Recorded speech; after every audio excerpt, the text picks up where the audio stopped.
Audio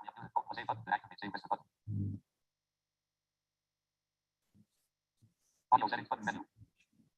Stop my video. Alt plus V button to activate save receipt button. Video settings button menu. Who's viewing the fair news app? Slash and right there. Join the meeting. Post open participants channel. 25 participants. Alt plus U button to activate save receipt button. More options for participants button menu.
And Chair McLaughlin, we have 1 o'clock and we're letting a few members in, but I know we have a lot of people who have joined if you would like to begin the meeting.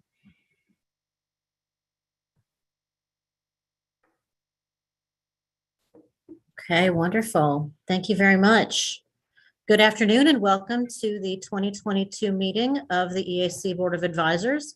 My name is Allison McLaughlin. I am the acting election director for Montgomery County, Maryland, and chair of this board. I would like to take this moment while I have the microphone to thank the EAC staff for their hard work, really tireless work over the last few years, and for all that they do to support election officials and to support the entirety of the election community. All of us who work in election policy, election management, in the election space, and really for being so open to our advice and our assistance and so deserving of our support. I ran for this role as chair of the EAC Board of Advisors on a platform And the key elements of that platform were to build engagement of the members of this body and to conduct this meeting in person. We are not conducting this meeting in person. And so that is really an unfulfilled promise. As of course, everything that we can do in order to build engagement of this body so that the EAC can really thrive based on our feedback and support. I'm very excited to see those who have stepped forward to lead, to put their name in the ring to lead this group moving forward as I step down as chair. The last thing that I will say before I move on with the business of this meeting is that it is truly an honor and a privilege to work with all of you. And I look forward to all that is to come. I will now recognize Ricky Hatch, Secretary of the EAC Board of Advisors, to call the roll of the meeting. Thank you, Madam Chair. We will be doing a roll call today by association or by the nominating organization. And because we're doing it virtually, I will confirm that I've heard your note that you were present by saying thank you, or maybe I'll say hanging chat or some kind of verbal notification for you. So let's go ahead and start. Representing the National Governors Association, Mary Catherine Ott. Michelle Woods.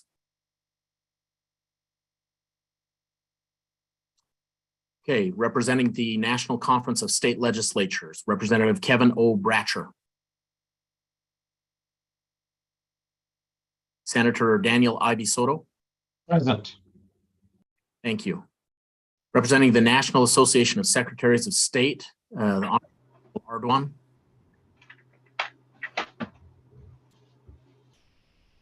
The Honorable Maggie Toulouse-Oliver. I am here. Hi, Ricky. Hi. Representing the Association of State Election Directors, Keith Ingram. Here.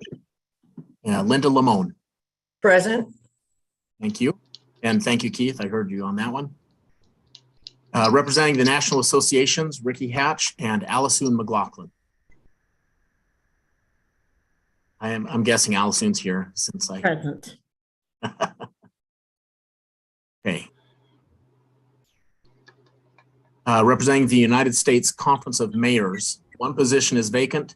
The other position is Liz Howard. Okay. I understand she is absent. Representing the Election Center, Tim Matisse. Present. Dean Logan. Here. Thank you to both of you. Representing the International Association of Government Officials, Michael Wynn. Eric Fay.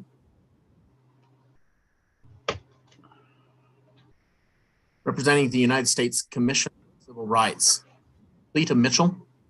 Present. Thank you. Ricky? Yes. I think you might be using the old roster. Eric Fay should have also been Christine Walker. Okay. Good morning, Ricky. And good morning, everyone, or good afternoon, depending on where you're at. It's Christine Walker. Good morning, Chris. Thank you.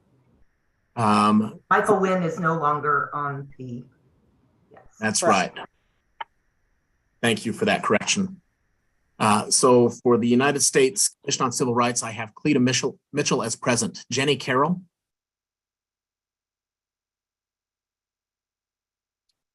Representing the Architectural and Transportation Barrier Compliance Board, Mark Guthrie.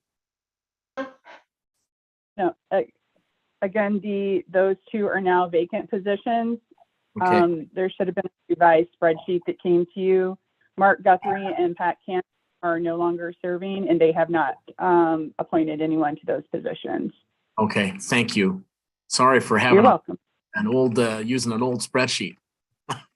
That's okay. Hey, representing the Chief Office of Integrity, United States Department of Justice, Richard Pilger. Present. Thank you. The Chief Voting Section, Civil Rights Division, Chris Herron. Present. Thank you. The Director of Federal Voting Assistance Program, David Byrne.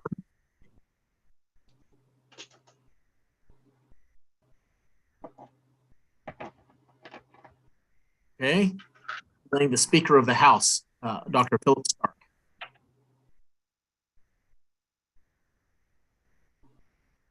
Present. Thank you. Thank you. Representing the House Minority Leader, Elliot Burke. Present. Thank you.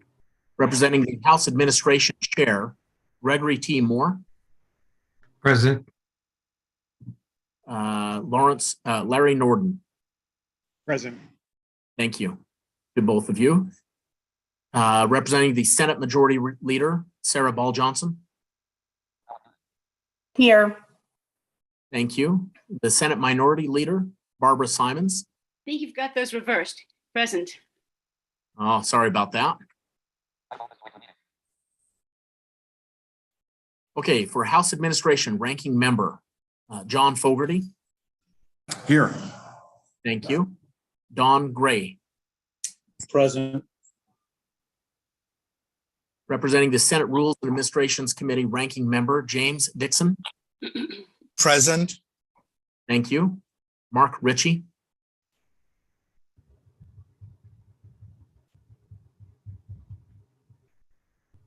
Okay, representing the Senate Rules and Administration Committee Chair, Rick Stream.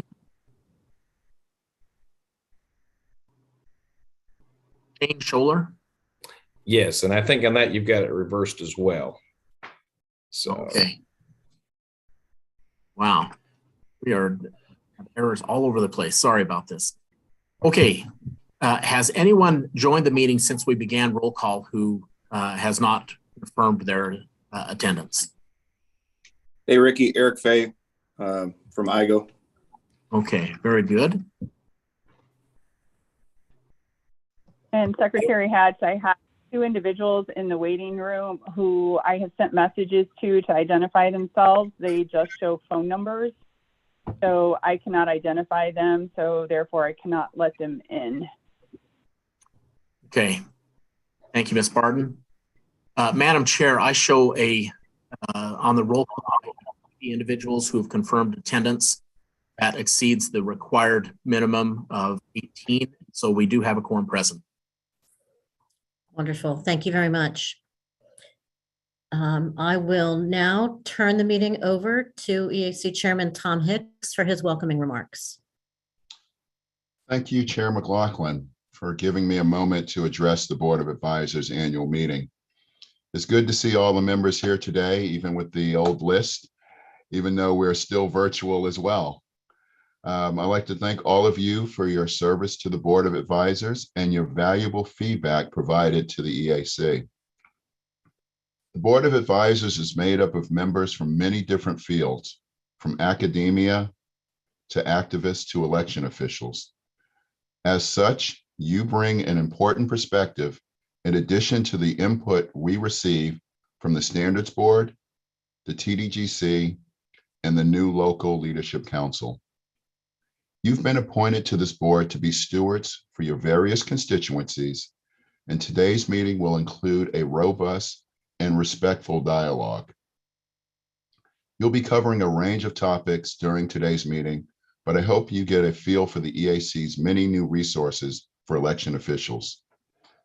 These resources, from toolkits to communication, election, and post-election processes, to guides about accessible issues, language minorities, and poll worker training. So I want to thank you for your service to the EAC. Today's meeting has a full agenda, so I'll turn it back over to your chair, and I look forward to hearing from all of you. Thank you. Thank you very much. And I would now like to recognize Commissioner Hovland, who I believe also has some opening remarks. Thank you, Chair McLaughlin. I'd like to also welcome all the members of the Board of Advisors to the 2022 annual meeting.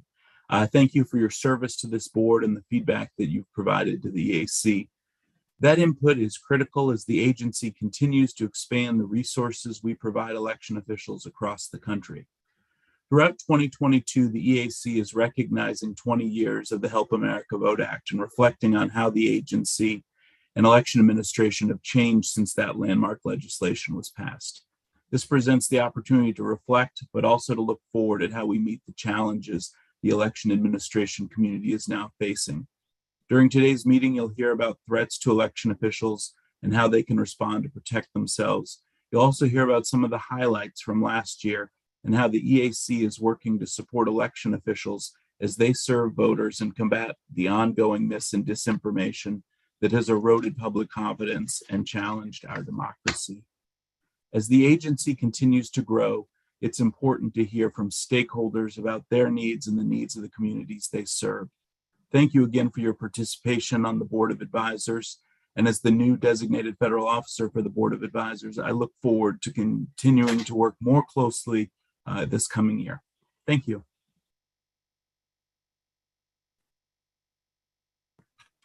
Thank you very much, Commissioner. And I would now like to ask you to administer the oath of office to all of the members of the EAC Board of Advisors.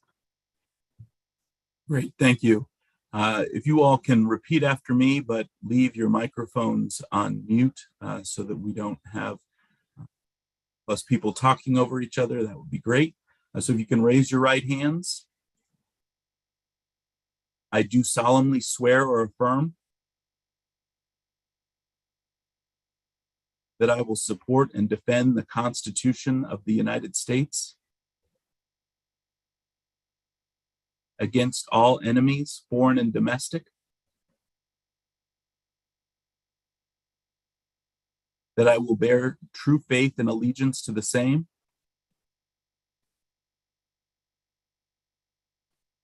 that I take this obligation freely,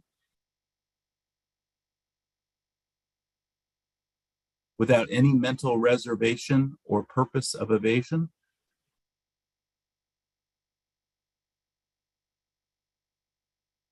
I will well and faithfully discharge the duties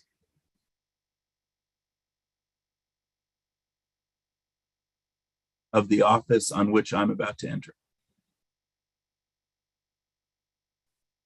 So help me God. Thank you all. Thank you very much. Chair Commissioner. McLaughlin, back to you. Thank you very much. I'd like to ask our staff, Kristen, can you show the agenda on the screen so that I can then call for a vote to approve the agenda for the meeting?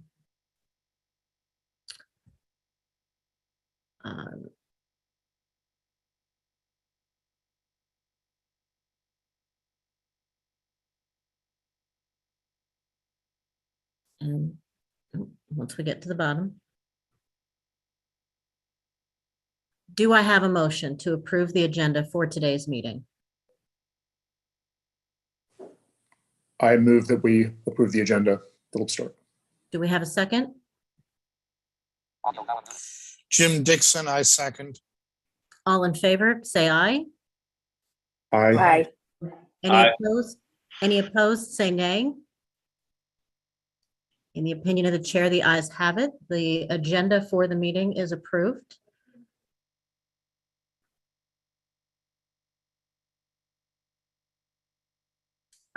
Do we have, I will not have the minutes shared on the screen unless it is requested. Do I have a motion to approve the minutes of our previous meeting?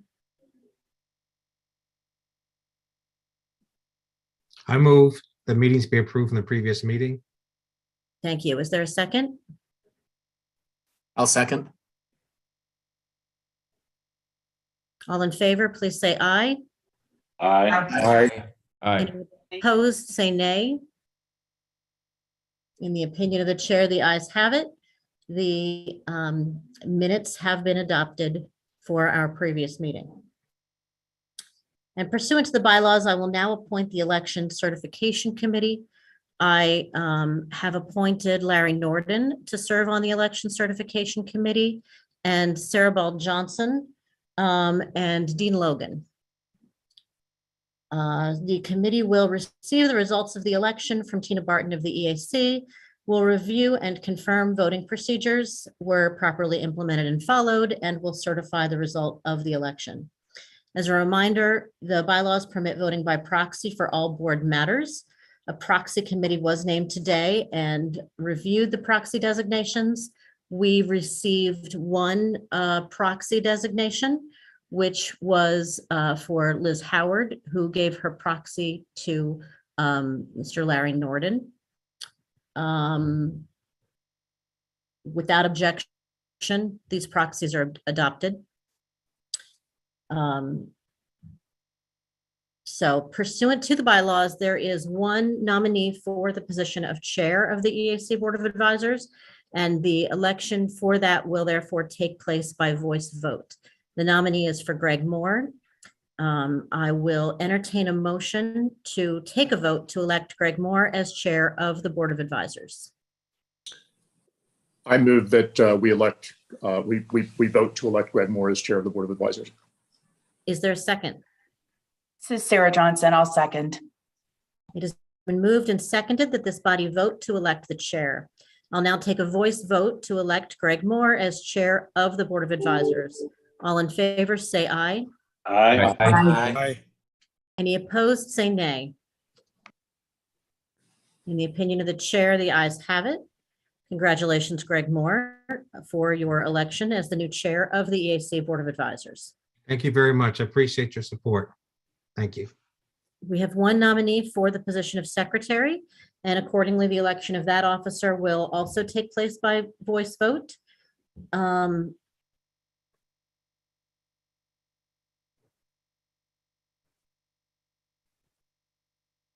And I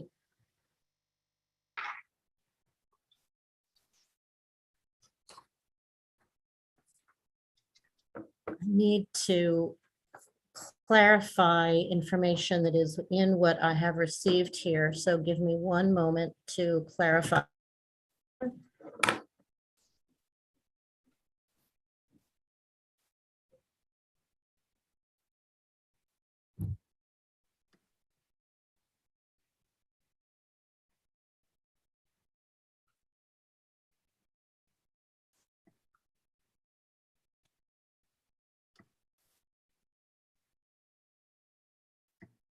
Okay, just needed to make sure that we were proceeding with this properly.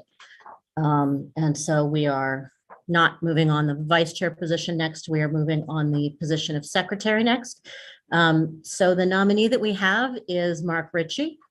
And I will now entertain a motion to take a vote to elect Mark Ritchie as secretary of the EAC Board of Advisors. I so move. This Barbara Simons. Is there a second? Second.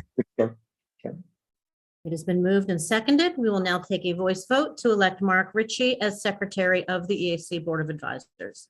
All in favor, please say aye. Aye. Any opposed, say nay.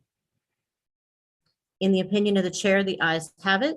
Congratulations, Mark Ritchie, for your election as secretary of the EAC Board of Advisors. And now procedurally, we will move to the vice chair position, for which we have received two nominations. Pursuant to the bylaws, this vote will be taken by secret ballot. And I now recognize Board of Advisors Assistant Designated Federal Officer Tina Barton, who will review the election process. Tina?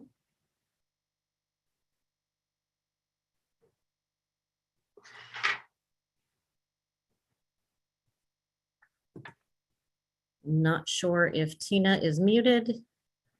Mr. Volume, she'll be with you in 1 moment.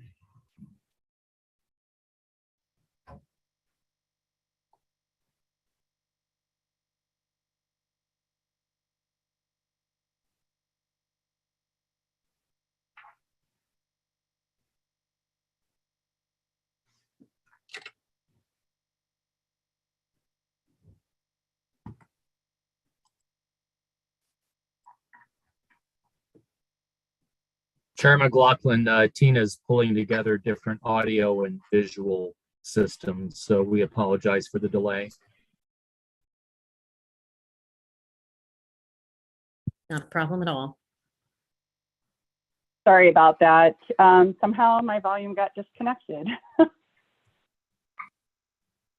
Can you all hear me now? Yes, we can. Okay, thank you. So on May 13th, you should have all received an email from me with the agenda for today's meeting and information about the election. The chair and secretary positions, you've each voted on those already. The vice chair position has 2 nominations, and you should have received the nomination forms as well as the candidate statements. An anonymous ballot will be electronically cast for that position. The email sent on Friday had instructions on how to cast your ballot as well as the password for the ballot. As indicated in the email, we will send the link to the ballot after the roll call, which we've done today. So if you participated in roll call, you will be getting a link. If you arrived after roll call was done and you do not get a link to the ballot, you can put the notification for that in the chat, let us know, or we will also have an email where you can contact us in case you're calling in by phone. Once you receive the link, it will not be active yet until we say, once I conclude, we will activate the link and you will have 30 minutes to cast your ballot. We will provide warnings at 15 minutes and 5 minutes remaining via the chat. Please pay attention to the time as the 30 minutes is likely to expire during one of our presentations. Once voting is closed, EAC staff will send the results to the Election Certification Committee, who will declare the winners. Again, if you have not received one of the emails that I have described or you're having technical difficulties, please leave a message in the chat. Kim from our team will be monitoring that and able to assist. If you do not have access to the chat, you can email Cami at kfoot@eac.gov. That's KFOOTE@EAC.gov. She will be monitoring her emails for issues. We will go ahead and activate the link when the chair is ready for us to open the polls.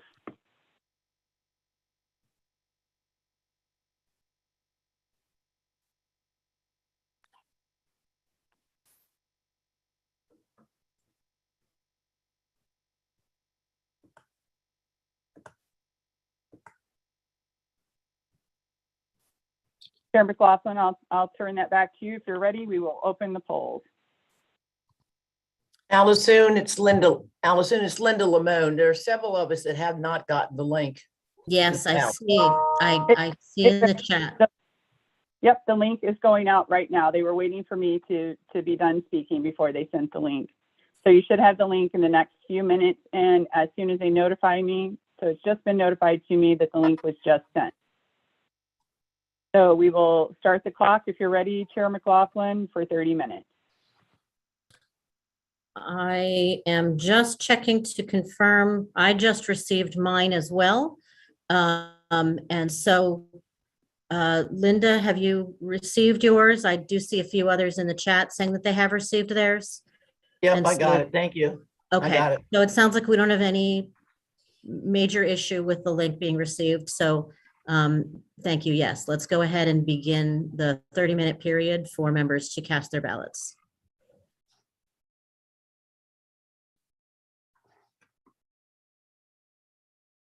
I have opened the polls.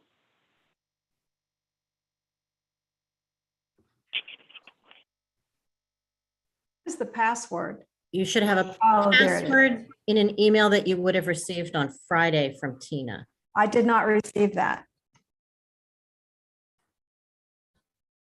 Ms. Mitchell, I will send you the password privately in the chat. Could you please send it to me too, Barbara Simons? Yes, ma'am. And I never received the email on the 13th. At least I can't find it. I was traveling then, so. Okay. Someone I will could send you the password. And Tina, I'm sorry, Tina, mine needs to go to the Gmail account as well, if you could, please. I'm sorry. So I have Greg, Barb, and Cleta all need the password. And Tina, this is Daniel Levi-Soto. I need the password as well. And actually, Maggie Toulouse Oliver also needs the password. There may have been a problem with it. coming into New Mexico. And I need the password too. Okay. Barbara Simons. I got the link, but I don't have the password. Just a moment, please.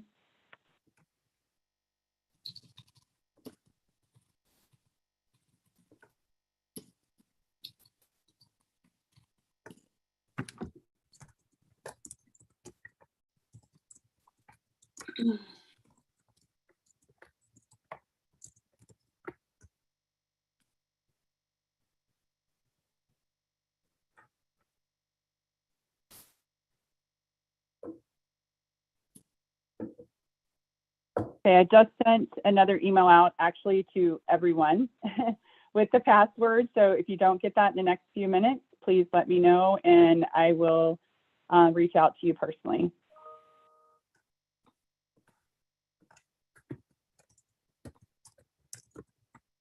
Thank you. You're welcome.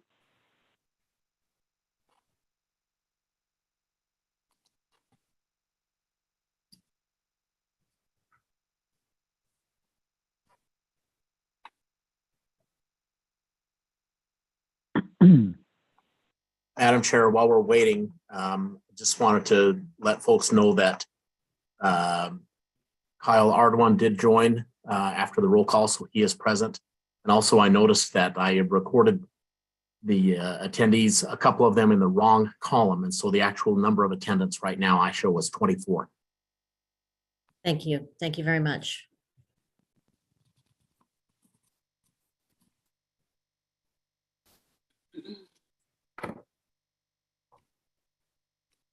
And I know for myself, I believe I've got security things here preventing me from copying and pasting the password, so I'm typing it. You may need to do the same.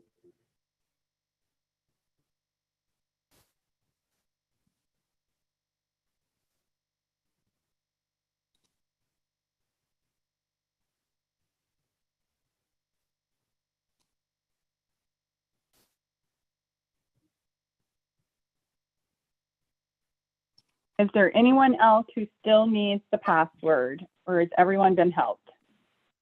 I have not received the link. This is Christine Walker. The password or the link to the ballot? The link. Okay. I One put my moment. email in the message or the comments. Okay, thank you. Thank you.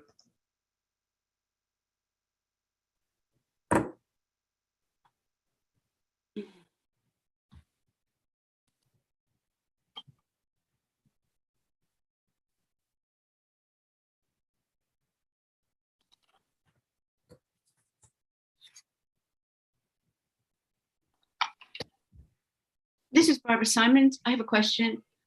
Is there any material that was submitted by either of the candidates about why we should vote for that person?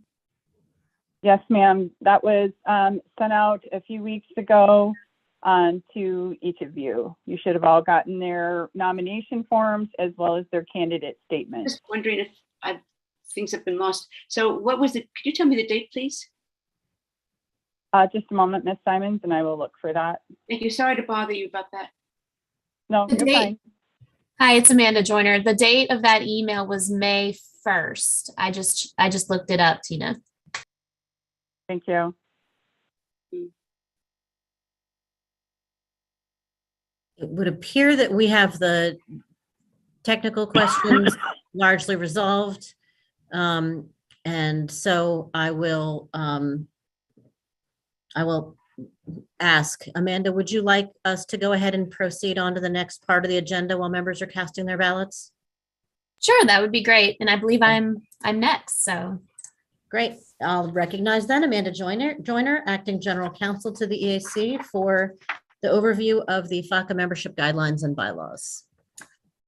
Thank you, Madam Chair, and good afternoon, good morning to everyone here. Happy to be with you virtually. Hopefully next year we will be in person.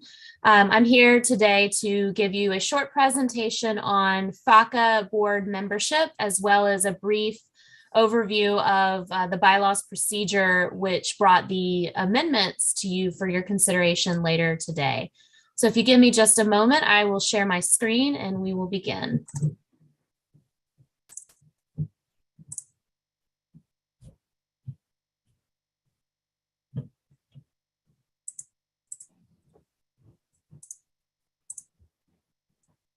Okay. Looks like we're all set here, so I will begin. Again, my name is Amanda Joyner. I am the Committee Management Officer and Acting General Counsel here at the EAC. And today I'm going to review with you what it means to be a member of a FACA board. The Help America Vote Act established 3 permanent advisory boards to assist the EAC in carrying out its mandates under the law. In 2021, the EAC established a 4th advisory board, the Local Leadership Council. And each of these boards is subject to the Federal Advisory Committee Act, which is the FACA, Board of Advisors Standards Board, TGDC, and the LLC. Here's a brief overview of the FACA. Essentially, what FACA does is it governs the establishment, operation, and termination of advisory committees. There's quite a few steps that have to be taken to establish a new FACA. Like I said, 3 of ours were established in our statute, the Help America Vote Act, while the EAC established a 4th one last year to solicit more feedback from our local election official partners. The duties of the advisory committees vary based on which committee you're a member of. The Board of Advisors and Standards Board are required to review the VVSG, voluntary guidance under Title III, and best practice recommendations contained in those reports. The TGDC assists the executive director of the commission in developing the voluntary voting system guidelines, VVSG, and the new Local Leadership Council provides recommendations and feedback to the EAC on a range of election administration topics from the local perspective. Each member is expected to participate in meetings and on subcommittees as they can, to comport yourself with integrity so as not to trade upon your position as a member of an advisory board for your own personal benefit. And the law also requires that any permissible direct communications with Congress in your official capacity as a board member be made only through official channels at the EAC. Federal law also prohibits you from being a federally registered lobbyist. However, these restrictions do not prohibit you from lobbying members on your own time and in your personal capacity. If you ever have questions about this, you can reach out to us directly and to me directly, and I can give you a little bit more advice based on your individual circumstances. Now, agency heads are required to appoint designated federal officers who are responsible for management and supervision of agency committees. Each committee has a charter filed, and those charters must be renewed every 2 years or they will terminate based on the sunset provisions of the FACA. Generally, advisory committee member selections are to be balanced in terms of points of view represented and geographical representation. Meetings are open to the public except for subcommittee meetings, and meeting locations must accommodate public access and participation. The DFO approves all committee and subcommittee meetings and agendas. Detailed minutes of each meeting will be kept and are kept, and they contain the date, time, and location, record of attendees present, and a description of all matters discussed and conclusions reached during the FACA meetings. Now, I'll talk to you a little bit today about the bylaws amendments, which you will be considering at a later point in the meeting today. According to your bylaws now, the board may amend the bylaws with a 2/3 vote of those present and by proxy. The proposed amendments must be submitted to the DFO 45 days prior to the meeting. The DFO transmits the proposed changes to the bylaws committee for consideration, and the bylaws committee then submits the proposed bylaws amendments to the full board no later than 30 days prior to the meeting. And I can confirm for you today that the bylaws that will be presented to you did follow this procedure as required by your current bylaws. I mentioned earlier the DFOs. I'm sure you're all aware that Commissioner Ben Hovland is the DFO for the Board of Advisors, and Tina Barton is the alternate DFO for the Board of Advisors. Thank them for their leadership. The Chairman Hicks is the DFO for the TGDC. Vice Chairwoman Christy McCormick is the the DFO for the LLC, and Commissioner Palmer is the DFO for the Standards Board. Finally, here are a few citations in case you're very much interested in reading more about FACA and the prohibitions and requirements there are on membership here as a FACA board member. And last, I left my phone number and email address to you. If you have any questions, I'm always happy to help. And I thank you for your service here on the Board of Advisors. I will turn it back over to you, Madam Chair. Thank you very much, Amanda. I will note, and Tina, I assume you were seeing in the chat that we do still have some questions coming in from people who are trying to access the ballot. Yes, I do need to mention that there are some people, when they're voting, they are not selecting the word finish. So that we have about 3 or 4 people that did not completely finish voting their ballot.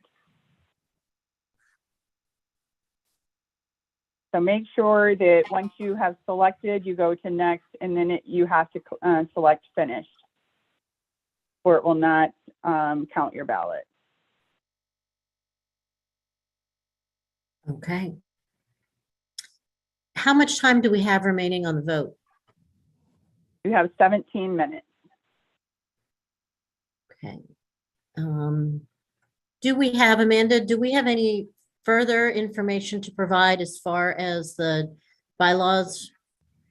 Or should we move into the bylaws committee's update? We can move into the bylaws committee update. If anyone has any questions during that time, I'll be here to answer them. But as I mentioned in my presentation, what you will be considering today has gone through the process as required by the current iteration of the bylaws. And we look forward to your consideration of that. And I will be here to assist however I can. Okay. Well, then what I would like to do then is to go ahead and we will move into the bylaws committee update. And we will just see how far we get through it when we hit the end of the clock on voting. I will recognize Ricky Hatch, Secretary of the Board and Chair of the Bylaws Committee. What we will be doing is pulling up each one of these documents and reviewing them and then voting on them separately. Ricky, the floor is yours. Thank you, Madam Chair. I'll try to do better at this than I did at the roll call. The Bylaws Committee has met and discussed each of these changes, and the changes have the recommendation of the Bylaws Committee. We encourage a robust, full discussion of the changes. Some of these are quite minor and some are a little bit more significant. So we will address these one at a time and open discussion for each one before we move on to the next one. And with Madam Chair's approval, we could take a vote on each one before moving on to the next proposed item. Great, thank you. Approved. I've shared the screen and show the changes. I want to thank Philip Stark, who has he brought many of these suggested changes forward, and I will most likely rely on you, Phil, to clarify and expand on anything that I may have missed in my description as to why we're proposing this change. So proposed change 1 deals with the dates and deadlines for meeting notices and agendas. This simply agenda notice requirement from 60 days to 45, and then reduces again from the deadline for board members to submit agenda items from 45 days to 30 days prior to the meeting. And then lastly, sorry, we have 2 more. Also, the requirement to provide notice that there will be a closed section of the meeting, or sorry, closed session. That notice requirement is proposed to be moved from 45 days to 30 days. And then lastly, proposed bylaws changes, the deadline to provide notice for those changes moved from 45 days to 30 days before the meeting.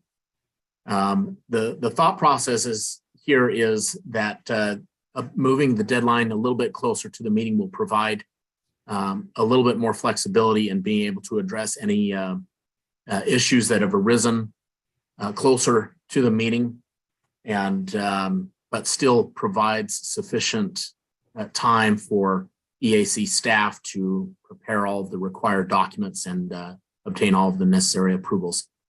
Dr. Stark, do you have anything you want to add regarding this proposed change number 1? No, nothing at the moment, unless anyone has any questions for clarification. Great, thank you. Madam Chair, if you're okay, if there are any questions, I'm happy to take those questions now. Are there any questions for the chair of the Bylaws Committee on proposed change number 1? If there are no questions, then I hear a question. Yes, sorry, Kyle Wagman, Louisiana. I just would inquire why change the deadline for a closed session? What was the reasoning for that, changing it from 45 days to 30 days? And I will defer to the chair of the Bylaws Committee to answer that question. Now we'll defer that back over to Dr. Stark. It seemed like it was not necessarily long. It would allow us to be a little bit more agile in the event of emergent news or emergent issues. So it really was my lay non-expert judgment that that would be enough time to call a meeting for people to get organized and to actually have it and give us an opportunity to respond a little more quickly if someone demands it. I guess my concern would be is that we're creating a closed session, and notice of that is going down 15 days, and so there would not be. I'm assuming there wouldn't be any public input allowed in a closed session.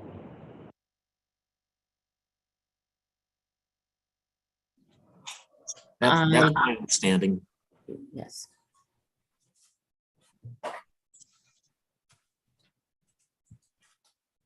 I'm sorry, two people talk at the same time.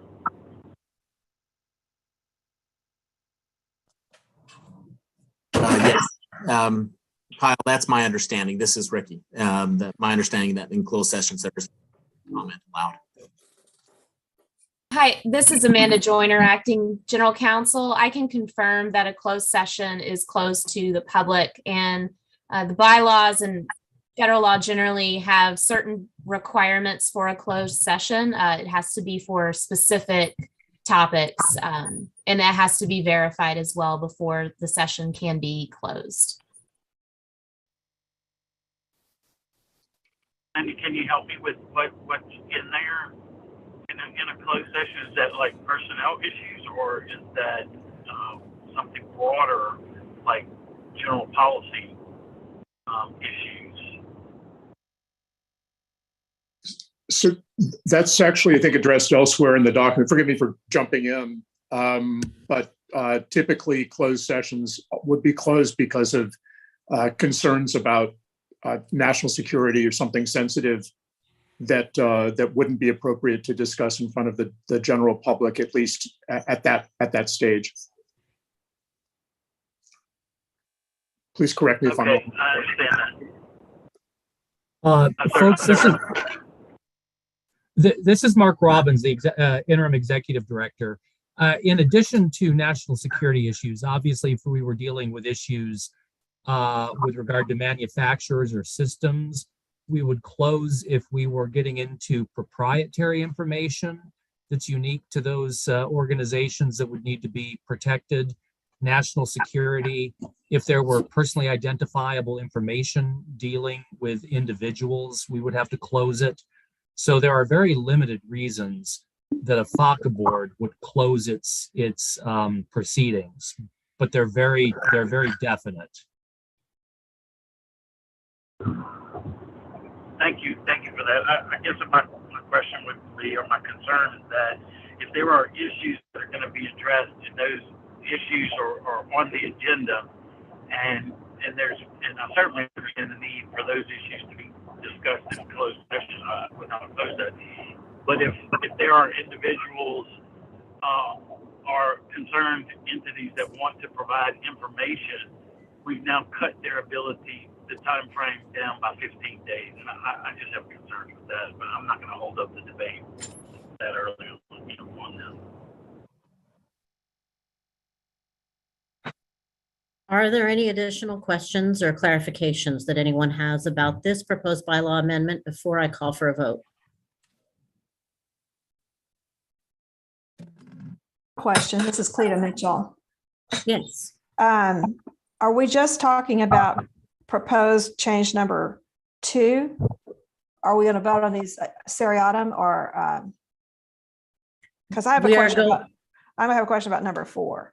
We are going to vote on these individually. So the first vote will only be on proposed change number 1. Okay, thank you.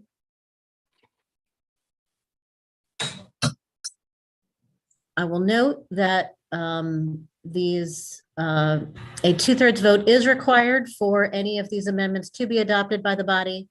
And there are no amendments in order from the floor. Any amendment needs to go in its entirety through the process of the Bylaws Committee's review. And so it is the opinion of the chair that there are no additional questions or comments to be made on this prior to calling for a vote. I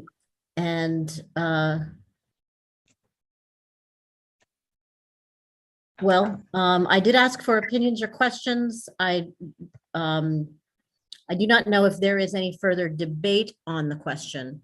Is there any debate on the question?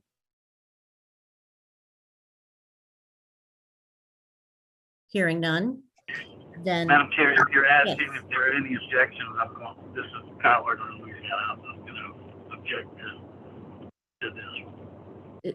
So noted, we will have a roll call vote on the amendment. So I will now take a motion to vote to adopt proposed amendment number 1. Do I have a motion to vote? Madam Chair, this is Dean Logan. I will move to adopt proposed change number 1 to the bylaws. Thank you for that motion. Do I have a second? This is Sarah Johnson. I'll second.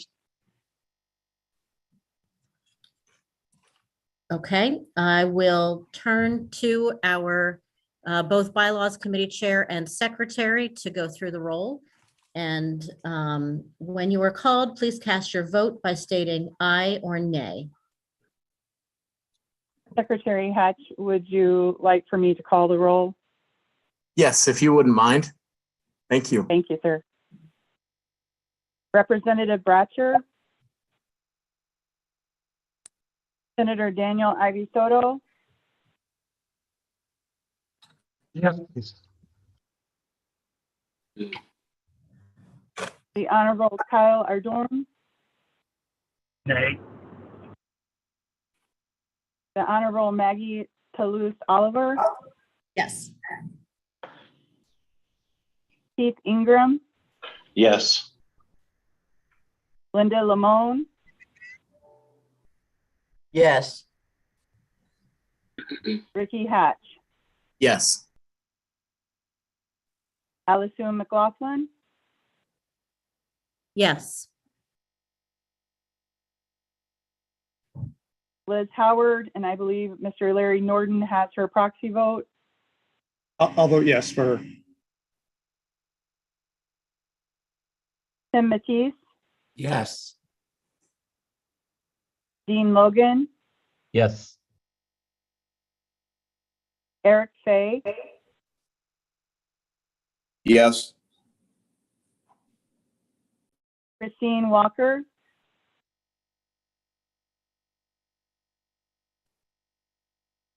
Cleta Mitchell. No. Denny Farrell. Yes. Richard Pilger. Nay. That was a nay, is that correct? No, I'm abstaining. Abstaining, okay, thank you. Chris Herron. Abstain. David Byrne. Philip Stark, Yes.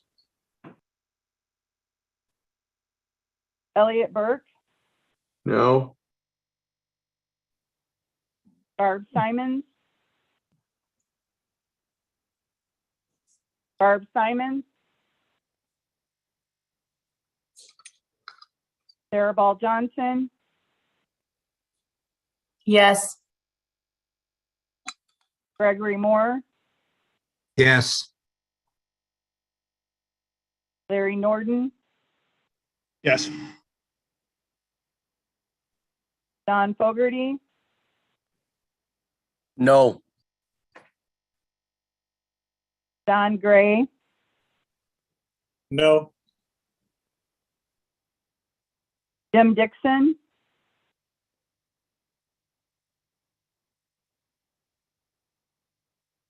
Mark Ritchie, Yes. Rick Stream, Yes. Shane This is Scholler. This is Shane, yes. This is Jim Dixon. I voted yes. Thank you, sir. We are voting on proposed change number 1 regarding dates and deadlines for meeting notices and agendas. I'm just stating that in order to answer a question that was put in the chat. You may continue, Tina.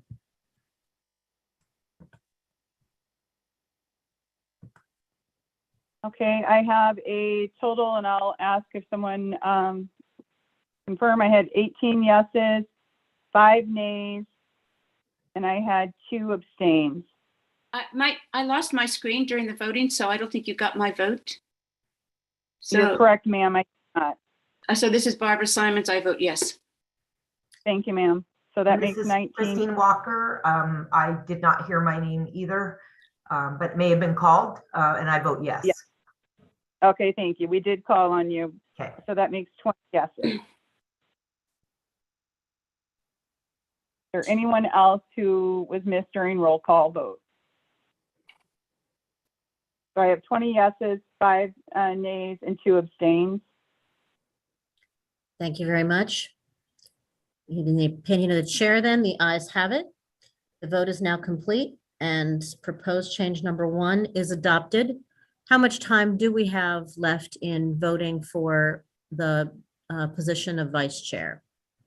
We just hit 56 seconds.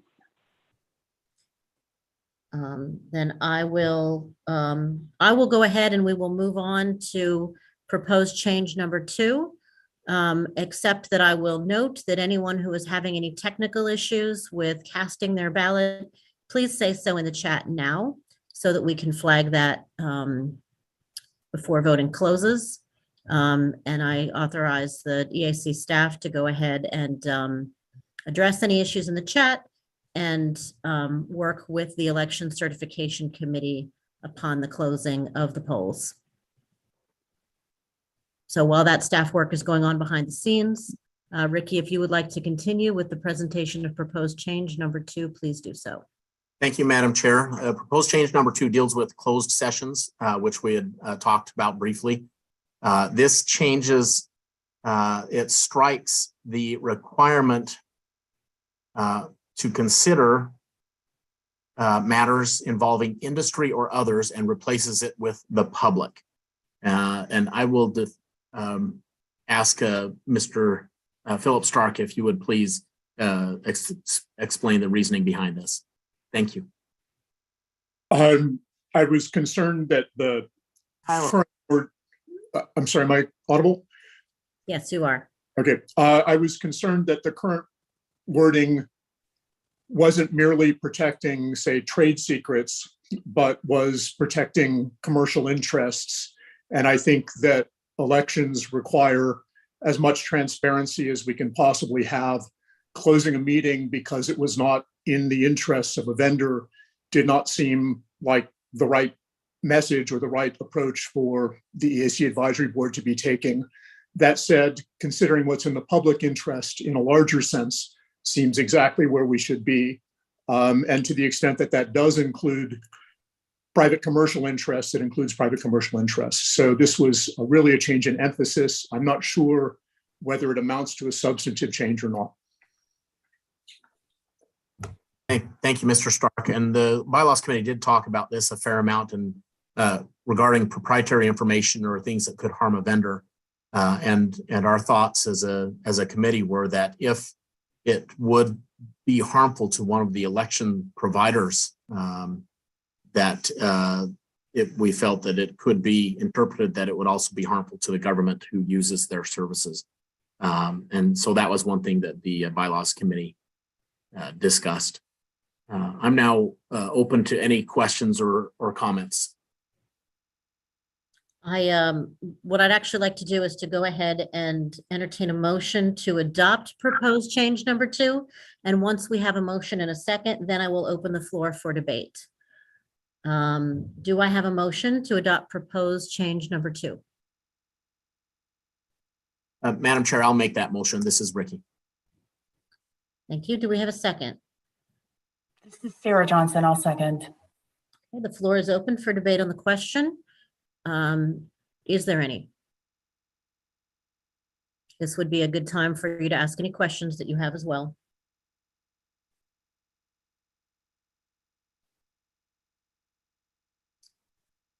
In the opinion of the chair, there are no questions. There is no debate. So debate is now ended, and I will call for a roll call vote on proposed change number 2 regarding closed meetings. When your name is called, please cast your vote by stating aye or nay. Tina, will you call the roll? Yes, ma'am. Senator Ivy Soto, Aye.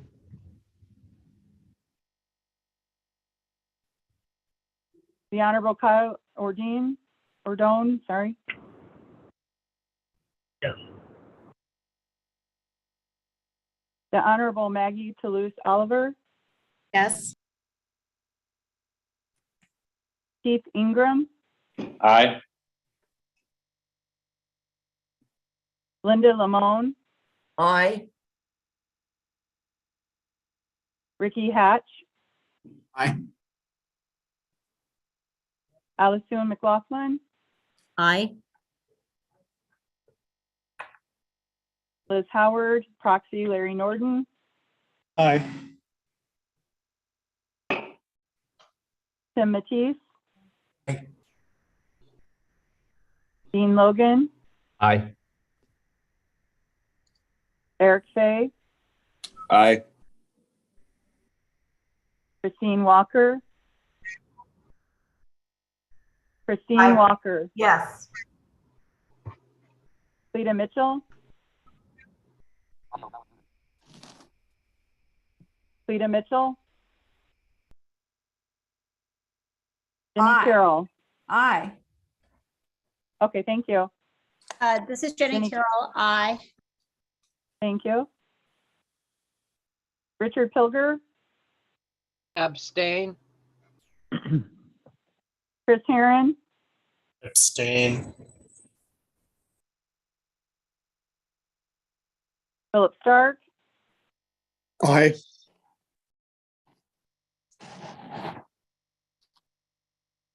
Elliot Burke, Aye. Barb Simons, Yes. Sarah Ball Johnson, Aye. Gregory Moore, Aye. Larry Norden, Aye. Don Fogarty, Aye. Don Gray, Aye. James Dixon, Aye. Mark Ritchie, Aye.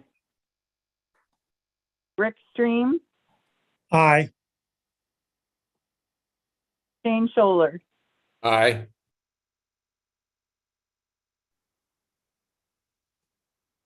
Chair McLaughlin, you have all ayes with 2 abstain.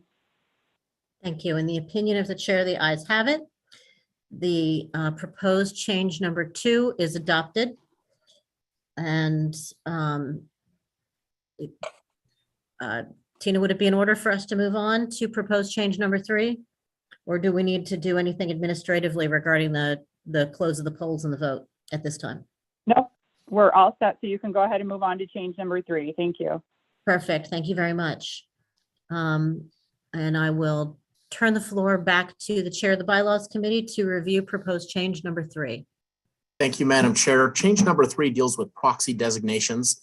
The Bylaws Committee felt that we needed a little bit more structure around the designation of proxies. And so what this does is it requires that a proxy designation, it clarifies that it can be submitted via email as well as in writing, one or the other. We just wanted that clarification. And we also, subpoint C says that proxy votes may only be cast if the designation that identifies the board member who is authorized to cast the votes was filed in advance in writing or by email with the chair. And it also requires that the chair communicate the proxy designations to the secretary prior and then prior to any of the board, the secretary shall announce the designated proxy voters.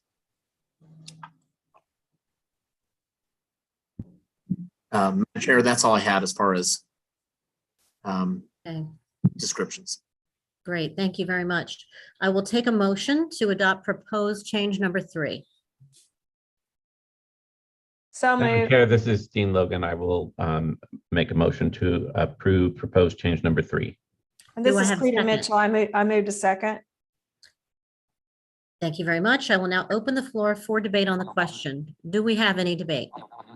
This is Jim Dixon. How much advance notice does this speak to when a proxy can be given if a member has to leave during a meeting, which has happened several times?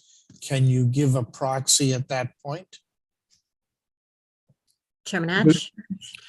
I'm sorry.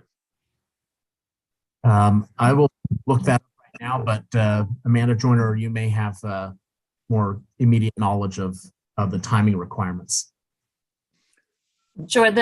Traditionally, proxies must be submitted prior to the meeting, and that can be up to 1 minute before a meeting begins. Submitting during the meeting presents some complications, including having the proxy committee take time to review the proxy designation and to verify the eligibility. I say that, however, the bylaws are silent, so our practice up until this point has been to accept them only before the meeting and not during the meeting. We discussed this a bit when the Bylaws Committee met, and we were intending to allow flexibility for a designation if, say, someone needs to leave for the airport during a meeting before a vote is anticipated.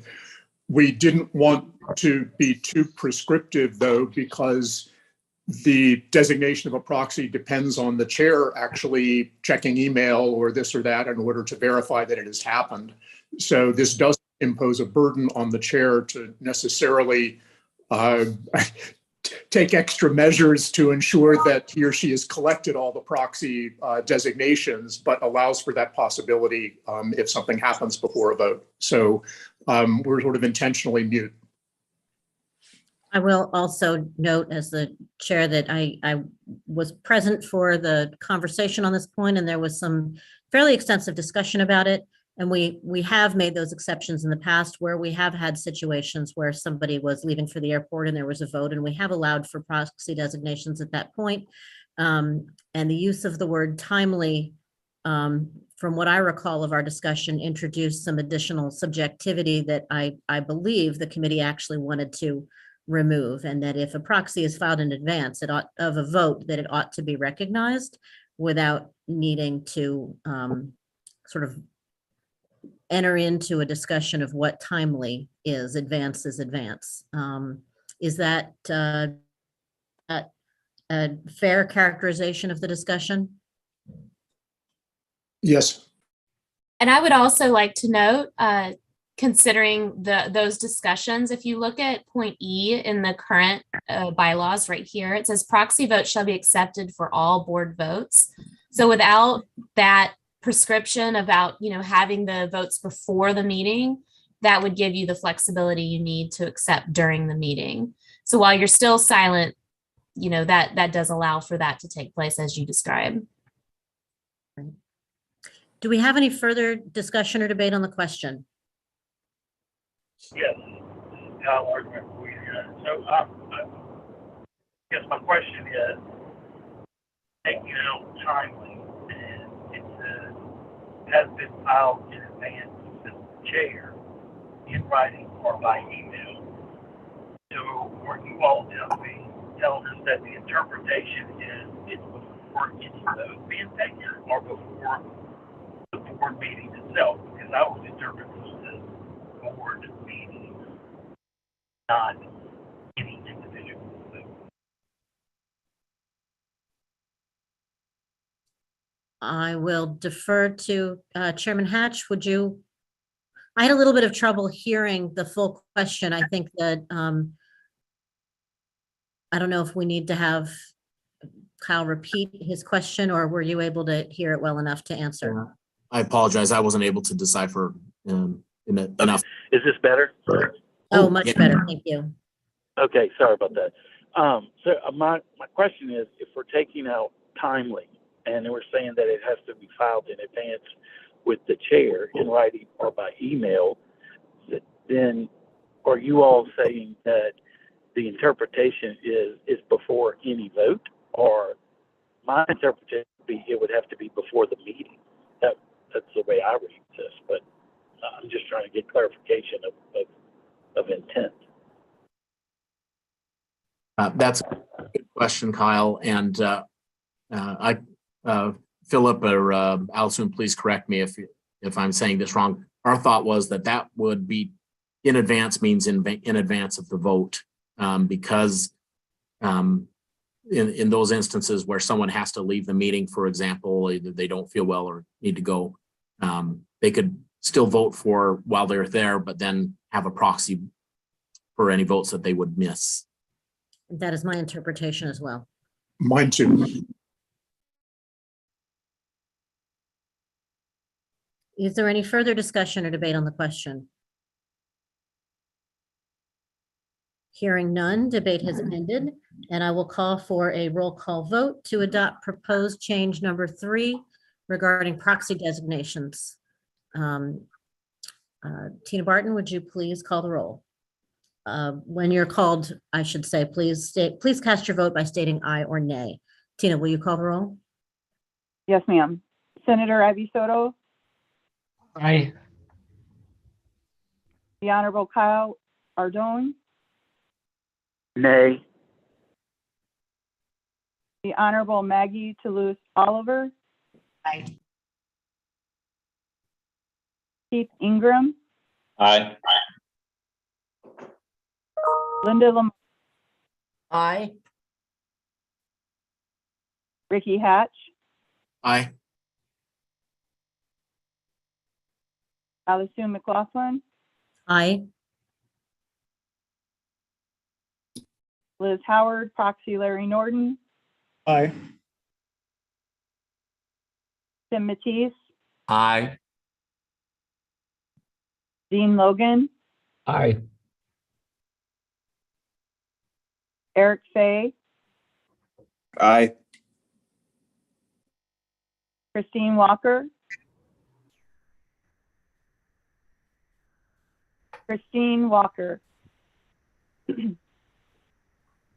Cleta Mitchell, Aye. Jenny Carroll, Aye. Richard Pilger, Abstain. Chris Herron, Abstain. Philip Stark, Aye. Elliot Burke, Aye. Barb Simons, Aye. Ball Johnson, Aye. Gregory Moore, Aye. Larry Norden, Aye. Don Fogarty, Aye.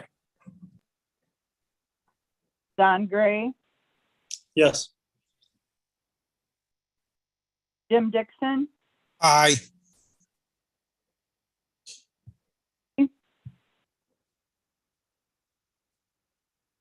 Mark Ritchie, Aye. Aye.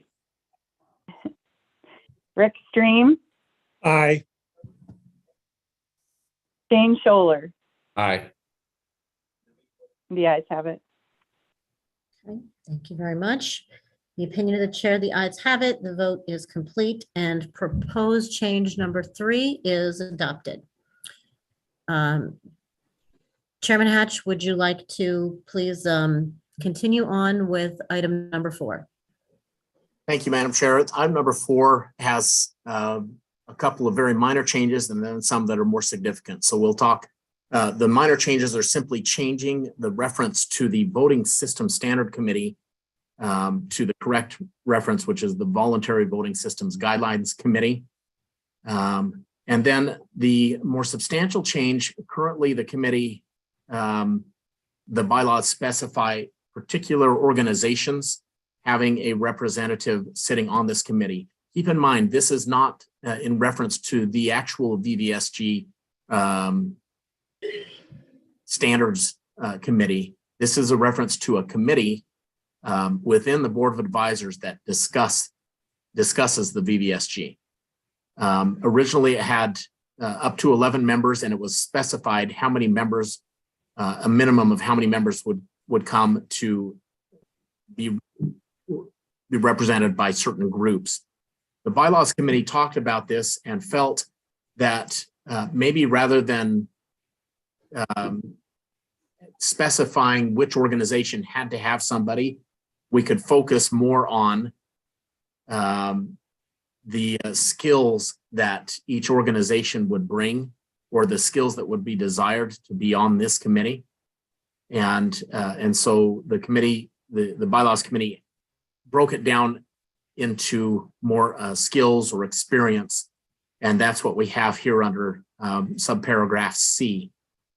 We did also include a statement that the chair could appoint somebody to represent more than one of those areas if that member has the relevant experience and expertise.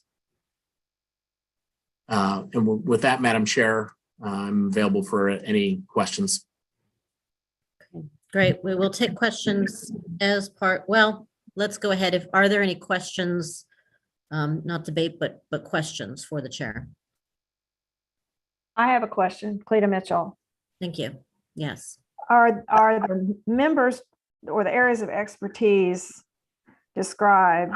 I mean, is this a committee that is a committee of of this advisory board, and the members of this standing committee would be members of this board, or can they be people who are not on this board? This is a subcommittee of this, a committee of this board. Okay.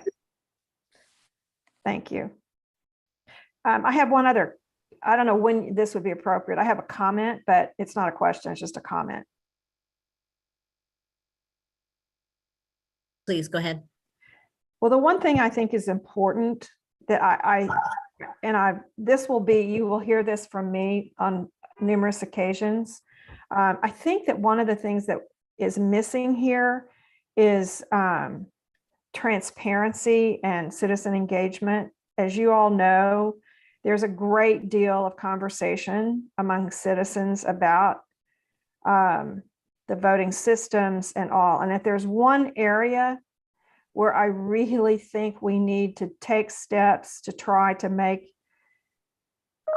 the voting systems we need to make this as transparent as possible to restore confidence in the voting systems. I think this is probably one of the biggest challenges that we face in elections today. And so I don't know I wish that we had as one of the areas of expertise or areas of interest, people who are on this committee for the subcommittee for the purpose of making sure that we look at everything with transparency and restoring citizen confidence in the voting systems, because I think that's a huge challenge nationwide. So I don't know which of these that would fit in. I just wish we would articulate that at some point. Right. Chairman Hatch, do you have, or if you want to defer to any other member of the committee who has any, what I would like to do is I would like to first have our conversation just focus on questions that are, as far as the intent or as far as how this, what this was intended to accomplish, and what was taken into consideration by the committee. And then I do want to separately then move into the debate. I'd like to allow the sort of questions first so that members of the body can sort of think through on the basis of those questions, whether they want to support or oppose this question. And then I'll move into the actual debate once questions have had an opportunity to surface and the members of the Bylaws Committee a chance to sort of fully explain the thinking behind the way this language was crafted. So Chairman Hatch, do you want to speak to this? Yeah, I'll speak briefly, and it's a good question. I believe, and my memory sometimes is pretty wimpy, but I believe that we had, the Bylaws Committee did talk about this somewhat and felt that accessibility covered a portion of that, as well as the administration portion, because there is a public outreach and education effort in relation to that. Other members of the committee, please chime in if I've missed something.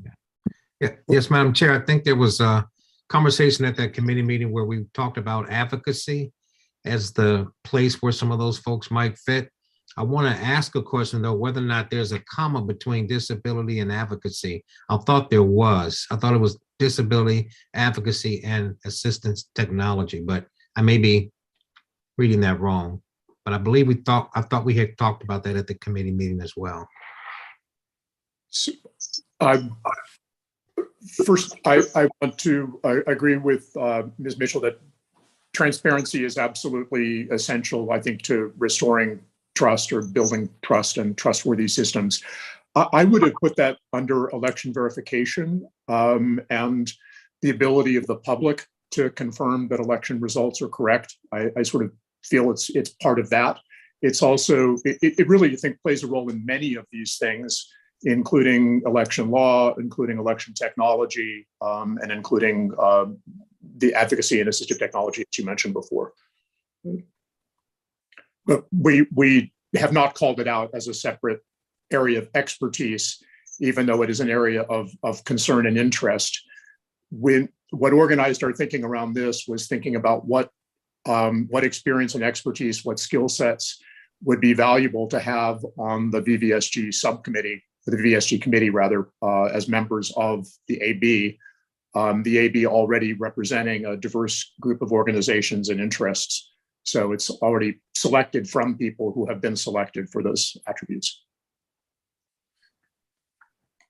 Yeah, I guess I would think of those as different. And I just would hope that one of the principles, and as I said, you're going to hear this from me a lot, is that transparency is going to be key. I know there's a lot of talk about misinformation and all. I think the flip side of that is transparency and accountability, which will go a long way toward avoiding some of the problems. So I just would, I wish that were spelled out, but maybe we can offer an amendment for next time to spell it out. I would like to just take the prerogative of the chair to comment that this is a really weighty question. I think that where the rubber really hits the road in terms of the role of the Board of Advisors in many ways is on the voting systems guidelines. Yeah. Certainly it is the prerogative of the chair to appoint the members of the VVSG committee.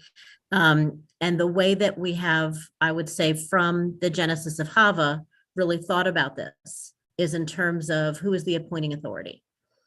And so what the discussion of the committee, and I did participate in that discussion, really reflected to me as I listened to it, and as the committee strove to sort of identify what these key areas were, is really grappling with this question of whether the chair, when appointing the members of this committee, should be, one from column A, one from column B, in terms of who the appointing authorities were, and whether it was time, we have, whether it was time, there's an organization here listed that was the National Association of County Recorders, Election Officials and Clerks, that no longer existed. And so it is time for this list to be revised. And whether the committee was going to go in the direction of recommending a change to, but continuation of that concept, that there would be certain appointing authorities that would be singled out to have a seat on the VVSG committee, or whether to go in another direction, which is the direction that the bylaws committee chose, which was to identify certain areas of expertise that the chair ought to be taking into account in identifying what the members of this committee would be. And so having said that, and having sort of noted what I would say is kind of the fork in the road here in terms of how we think about the membership of this particular committee, I certainly want to entertain any further comments or questions, but I do see that Commissioner Hovland actually has a hand up. So I would recognize Commissioner Hovland for whatever statement, comment, or question he would like to make. Thank you for that. I was just going to step back a second. I know we're kind of down the rabbit hole on this specific thing, but just to put it in the context overall for folks. With the HAVA process, we haven't done this in a little while, but the Technical Guidelines Development Committee kicks off that process and makes a recommendation to the Executive Director of the EAC. The Executive Director then forwards that to the Advisory Board, to the Board of Advisors, and to the Standards Board. And so, which is outlined in the HAVA process and really is totally part of the transparency of the VVSG amendment process. And so this subcommittee is really the body that takes the lead for this board to review the VVSG and make a recommendation to the broader board. Obviously, the representation that is currently in the bylaws, I suspect, well, I wasn't here, I suspect that was to ensure various stakeholders had their viewpoints heard and again, as part of a broader transparency, recognize the recommendation to do that. But just I think it's useful to see where this fits in the broader process of VVSG amendments. I hope that's helpful. Yes, thank you very much, Commissioner Hovland. Before we move into debate on the question, do we have any further clarifying questions or comments? Yes, this is Jim Dixon. I have a question. Is accessibility lumped in a category with advocacy, or is accessibility a separate category? Committee Chairman Hatch, would you like to answer that question?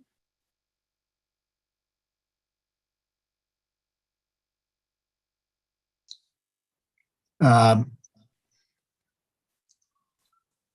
believe it's there twice, Mr. Chair. Yeah. Under disability in the first section, and then under number 2, accessibility and usability are matched together for the second point, from my recollection from the conversation. If I could chime in, category 1 is disability advocacy and assistive technology. Category 2 is accessibility and usability. So these issues are coming up in 2 different categories because there's overlap, but they're not coextensive. Thank you. The old language said that at least one member shall represent a disability advocacy group, and the new language says that at least one member shall have expertise and experience in disability advocacy and assistive technology. And then the second item is accessibility and usability. And this is Jim again. I'm unclear about something. In the past, there have been disability accessibility experts appointed to this committee who are not on the Board of Advisors. Does this amendment prohibit that from happening in the future? This is just about a committee comprised of members of the Board of Advisors that takes the lead on issues related to VVSG for the Board of Advisors. It's not about the VVSG committee itself, which is comprised of other people, some of whom may be members of the advisory board. I think the question of whether an individual can be appointed to serve on a Board of Advisors committee that's a legal matter that I would refer to the EAC. I believe that predates my time here with the board, and I don't recall, and I don't have knowledge or expertise on whether we can appoint someone to this VVSG committee that is not on the board itself. This is Jim again. Diane, if I understand what committee we're talking about, Diane Golden served as the disability accessibility expert on this body, and she is not a member of this, of the Board of Advisors. On the TGDC or on the VVSG committee of the Board of Advisors? She was on the TGDC. Ah, okay. Yeah, this language is just to the VVSG committee of the Board of Advisors. I see. Okay, thank you. Any further clarifying questions or comments before I call for debate on the question? Yes, Madam Chair. Go ahead. This is Kyle Ordwin. My question would be, has this committee ever met? The committee has met in the past and has been very active in the past. The committee has not met this year. Could you tell me who the Secretary of State from the NAS organization was? Because we don't recall ever being asked for an appointment. I do not have that information in front of me. I don't know if the staff does. Staff? I would have to check our records. I can send out an email afterwards. We can check our records. I'm in contact with our executive director, and she's never been asked for an appointment, which either Maggie would have appointed someone, Secretary Tilly Oliver would have appointed one prior to me, or Paul Page prior to her. And that's a yearly thing. We change officers here on a yearly basis. So one of us would have remembered at least making an appointment. I can work with our people to check our records. For what it's worth, as you all recall, the last time this board entertained a VVSG update was through the process in 2019 and 2020. I believe Secretary Condos was on the Board of Advisors at that time. I don't know if he served in this role on the subcommittee, but it has been a little bit of time. And so I think it would be reasonable that it didn't get constituted this year with no pending VVSG amendments before the board. Okay, I'll save the rest for debate. Thank you. Okay, great. I am in the opinion of the chair. I think that we've had sufficient opportunity for members to ask their clarifying questions and comments. And so I will, we did have a motion in a second. No, we did not have a motion in a second. Do I have a motion to adopt proposed change number 4? So moved. Do I have a second? I'll second. Okay, I will now open the floor for debate on the question. Is there any debate? Madam Chair, this is Kyle Ordwin. I'm going to oppose this, and I think at this time frame, I think changing the membership with everything that we've gone through at this point in time as a country and as election administrators, this creates, in my opinion, a very problem. My apologies, we're on the road. To me, it creates a very difficult process, in my opinion, in that we are dealing with significant issues of trust around the country, whether you agree with it or not. Those of us as chief elections officers are absolutely dealing with it, and I know that local administrative election officials are dealing with it, and we have a lot going on with regards to this. When I look at the new positions that are being interest groups or the sections of interest, then you certainly have a local election administration representation. But number 4 provides for state election administration. And as I understand it, under HAVA, that can be an appointed director. It does not have to be the chief elections officer of any state.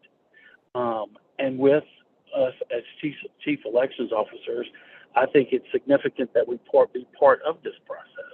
If we're going to be dealing with voluntary guidelines that states are going to be looked at for implementation, then to take the entire group of chief elections officers out of this process, and you may say, well, that would be hard to do, but it could be done because there's no specificity that there be a NAS member on this like it was before and NAS Ed. So we understand what local election administrators are, that's specified here, but you're not specifying a chief elections officer. And I have a real problem with that.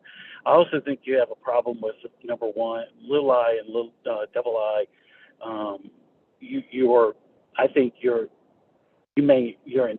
The intent of the committee may not be to combine those, but I think that there's a sufficient overlap that you've created a situation where you're going to create some issues with clarifying, exactly what should be dealt with and how, in terms of having basically a double vote walking into the situation. I don't understand exactly what the election verification and election audits is. Elections audits in some states are done by outside entities. For example, New Mexico, they have a separate audit process, not even connected to elections. Election verification, I guess, that could just be any local election official that's verifying the vote for their county or parish.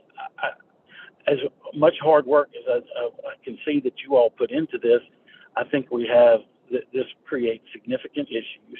I will tell you, as a chief elections officer in the state of Louisiana, which had no problems, I'm still dealing with concerns that happened in other states that the appearance may have happened here. And I think we're creating ourselves a whole lot more trouble in a time when we really don't need to. And I don't think we're very clear on the participants of this. And to give this much authority to a chair with the importance of VVSG, I just think is an inappropriate action at this time. And so I have to oppose it. And I hope y'all understand where I'm coming from. Thank you. I see that Cleta Mitchell has her hand up. Yes, Madam Chair. I have to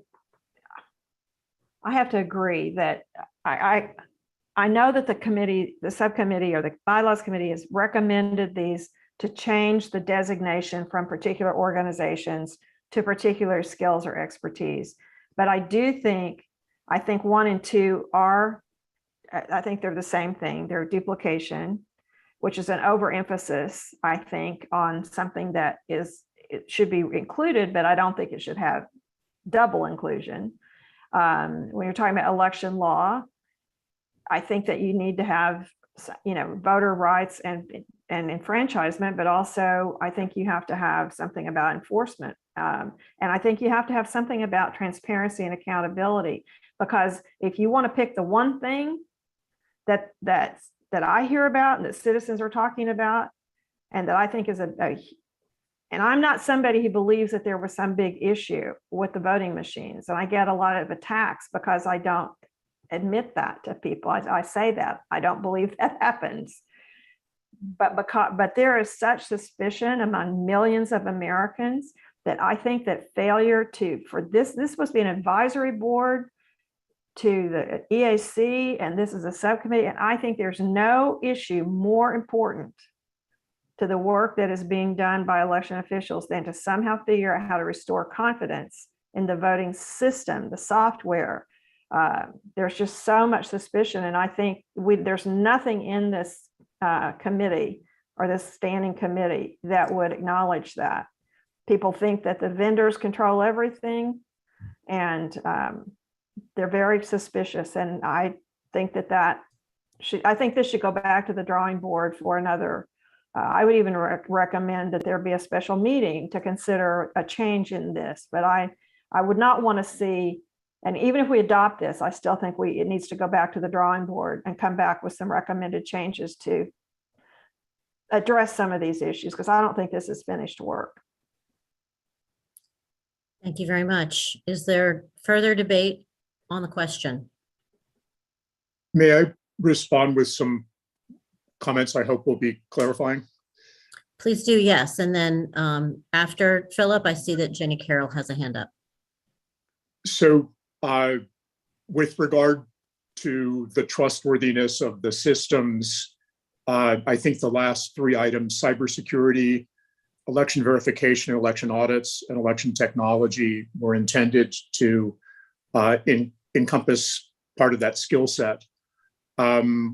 With regard to the first two items, I actually think usability and accessibility are, again, they overlap with disability advocacy and assistive technology, but usability and accessibility are important for all voters, not just voters with particular disabilities. So I think that it's worth having those two split out. And the last clarifying comment I wanted to make is the amendment does say that the same individual may provide expertise in more than one of these categories. So this is not saying that there needs to be one person contributing expertise in disability advocacy and assistive technology and a different person contributing expertise for accessibility and usability. It might be the same person. Again, part of what motivated these changes is that the carve-outs for particular organizations have now actually become obsolete, and that two of the organizations at least have merged. So the language does need some updating regardless. I'll stop there. Jenny Carroll, you had your hand up? Yeah, so Cleta's question actually, or comment raised a question for me. So as I read this, and maybe I've been reading this wrong, is that this is just saying that it has to include at least one member, that you could certainly have other people on and would have other people on these committees, but that these are just areas of which one member would be included in the no more than 11. Is that a misinterpretation? This committee consists entirely of members of the Board of Advisors. All right, so let me be clearer though. So if the question is about these areas of expertise, the way this reads, as I read it, and again, it was Cleta's comment that made me think of this, is so these are the articulated 1 through 8 areas of expertise that you want at least one member of this board to be on, but there could be other members of the board that fell outside of these areas of expertise. Is that correct? Absolutely, yes. This is just trying to get skill set represented in the committee to help inform the opinions of the remaining members of the advisory board when it comes to a vote by all of us. So this is trying to make sure that the relevant expertise is there discussing things in smaller rooms before the rest of us will be voting on issues. So there's and there could be members who do not have skills that fall into any of these 8 categories also on it, because the requirement is to have no more than 11. And this says here are 8 categories. They might be filled by some smaller number than 8 people, and there's no more than 11 in all. And sorry, 2 other questions. And so one, there would be nothing that would preclude the chair from appointing someone who fell within one of the categories that are being stricken by this amendment. And 2, so they could either have the area of expertise, but even if they didn't, they could still be appointed by the chair as one of those 3 additional spots. And then my other question is, could you have someone serve in multiple areas of expertise? For example, could you have someone who is both a local election and state election administrative expert? Yes, so I believe if we scroll down further in that document, it may clarify the chair may appoint a member to represent more than one of these areas if that member has the relevant expertise and experience. Thank you. I have 3 individuals up next, Maggie Toulouse-Oliver, Christine Walker, and then Greg Moore. I recognize in order. Maggie? Thank you, Madam Chair. I just want to say, first of all, I really appreciate, I know those of you that do this subcommittee work, it's hard, it's exacting, and you're never going to please everybody. And that's generally the way of working in elections in general.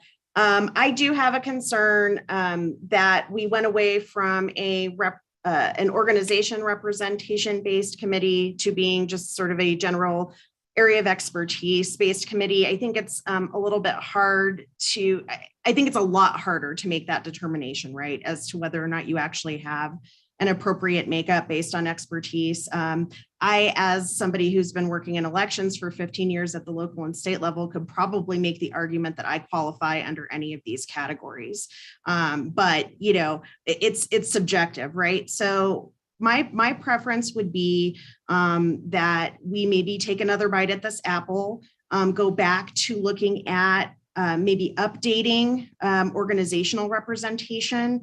And it doesn't necessarily have to be the full panoply that we saw in the previous version, but maybe a consolidated version. And then add some sort of requirements, you know, some additional members. If we look at those individuals and say, you know, we really are missing somebody from the disability advocacy community here, or we're really missing someone from you know, with cybersecurity expertise, and you know, think about how to do that in a way that is, you know, not quite so subjective. But you know, it's hard for me as a member from NAS to say I'm willing to, you know, give up a position on a subcommittee to go to a much more subjective way of deciding this. So that's my 2 cents. Thank you. I'll just interject briefly that there was a draft version that did exactly that. It saved some of the carve outs for some of these named institutions. And then after some deliberation, we ended up eliminating the institutional carve outs and going to expertise and experience. We did consider that. I understand the concern, and I'll shut up. Christine Walker, I have you next. Thank you, Madam Chair and Board of Advisors. So I am a representative from IGO as well as Eric Fay. We are the merger between the NACRAC, and of course, we're always good for acronyms here, NACRAC and IACRIOT. Accumulation was the International Association of Government Officials. So I wanted to just clarify that on there. And also, I agree with a lot of the sentiments and comments made throughout this conversation. I believe that the associations are the voice of their members, and in a cumulative fashion, no, rather than just one voice. As a representative of those associations, you have a great buy-in to your members, which are people from all around, not only the country, but the entire world as well. And I think that voice still needs to be heard in this Board of Advisors. Also, another suggestion would be to look at sizes of jurisdictions. If we have representatives that only represent very large jurisdictions, we're not getting a different view based on very small and medium-sized jurisdictions. So I think that some consideration at least needs to be put into that, because let's face it, we have a lot of rural communities around the country as well, not just the large metropolitan areas. And that's mainly what I wanted to express. So thank you for your time. Thank you very much. Greg Moore. Yes, thank you, Madam Chair. Yeah, this has been a very good conversation and healthy, actually. And I really did remember some of these concerns being raised at the subcommittee level when we were looking at this. So I would, as the maker of the person who offered the motion, ask that we table this resolution, go back in interest of time and in interest of the concerns that have been raised, and take another bite at this apple. So that's what I don't know if that's in order, Madam Chair, but I would like to, and Mr. Chair of the committee, also make that recommendation to you as well. I will take the discretion of the chair to make a brief statement on this, but then I would say that in the opinion of the chair, that motion is in order, and without objection, I will want to pursue that after making a statement. I think that this question that we are grappling with here today is an important one. And I think that it is very good that this sort of question of really who are we as a board of advisors has come out and been discussed in this way. We are not the standards board. We are not the local leadership council. We are a body that has a unique combination of voices, but those voices also do include election officials. This is a body that is really sort of a hybrid of all of those. And so it is my belief that this is an important conversation for us to have. And I would encourage people to do some thinking on this question and on how we as a body ought to be doing our internal discussion and decision-making on our positions about the VVSG and how the bylaws create the structure for that as we move forward into having what I hope and expect to be another bite at this apple, as was said earlier. And so without objection, I would like to refer this question back to the Bylaws Committee with the expectation that there will be another proposal that will come before this body the next time that we meet. Without objection, Chairman Foss, yes. I would like clarification. Was there a motion made on voting on this? If There was a was motion. made- There was a motion, and the maker of the motion has asked that we withdraw the motion and that we refer the question back to the Bylaws Committee. Right, I want to just clarify with General Counsel that that is correct, that we can do that without taking a vote. Okay, and does that require a second? Or are we okay with just the maker? Does the second need to withdraw their second as well? So just to clarify, you are withdrawing your previous motion to move for a vote on this issue? Right, I was using that discretion as the maker of the motion to withdraw in light of the conversation that we had. So yes, that would be my, that would be the action that I'm taking here to allow that to fall within the guidelines.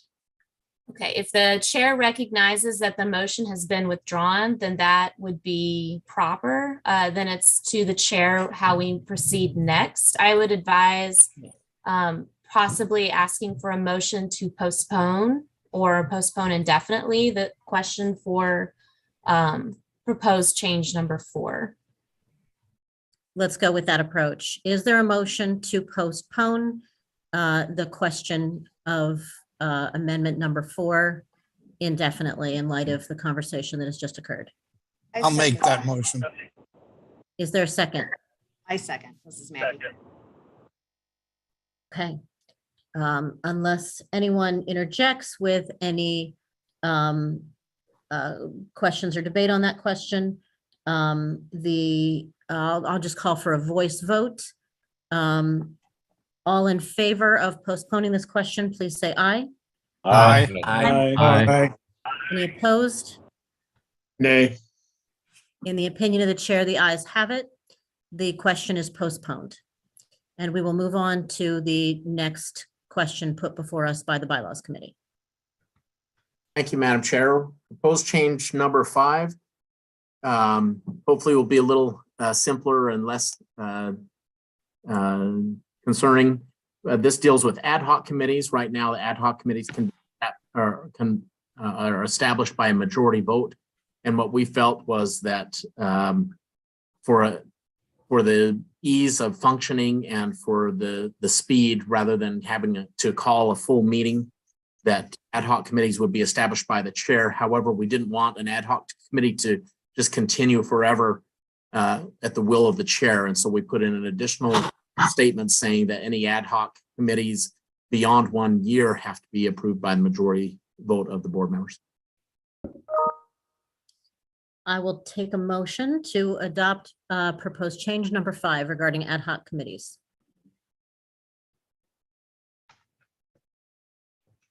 Is there a motion?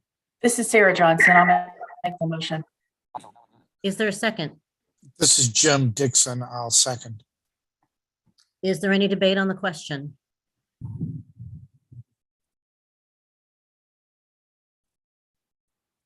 Hearing no debate, I will call for the roll call vote. If our ADFO, Tina Barton, if you will please call the roll on proposed change number 5. Thank you, Chair McLaughlin.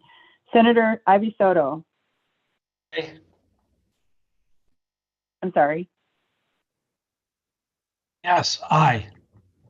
Oh, thank you. Sorry. The Honorable Kyle Ardone. Aye. The Honorable Maggie Toulouse Oliver. Aye. Keith Ingram. Linda Lamone. Aye. Ricky Hatch. Aye. Allison McLaughlin. Aye. Liz Howard, proxy Larry Norton. Aye. Tim Matisse. Aye. Dean Logan. Aye. Eric Fay. Aye. Christine Walker. Aye. Cleta Mitchell. Aye. Thank you. Jenny Carroll. Aye. Richard Pilger. Abstain. Chris Herron. Abstain. Philip Stark. Aye. Elliot Burke. Aye. Barbara Simons. Aye. Sarah Ball Johnson. Sarah Ball Johnson. Aye, sorry, couldn't unmute myself. It's okay. Gregory Moore. Aye. Larry Norton. Aye. John Fogerty. Aye. Don Gray. Aye. Jim Dixon. Aye. Aye. Thank you. Mark Ritchie. Yes. Rick Stream. Aye. Shane Scholler. Aye.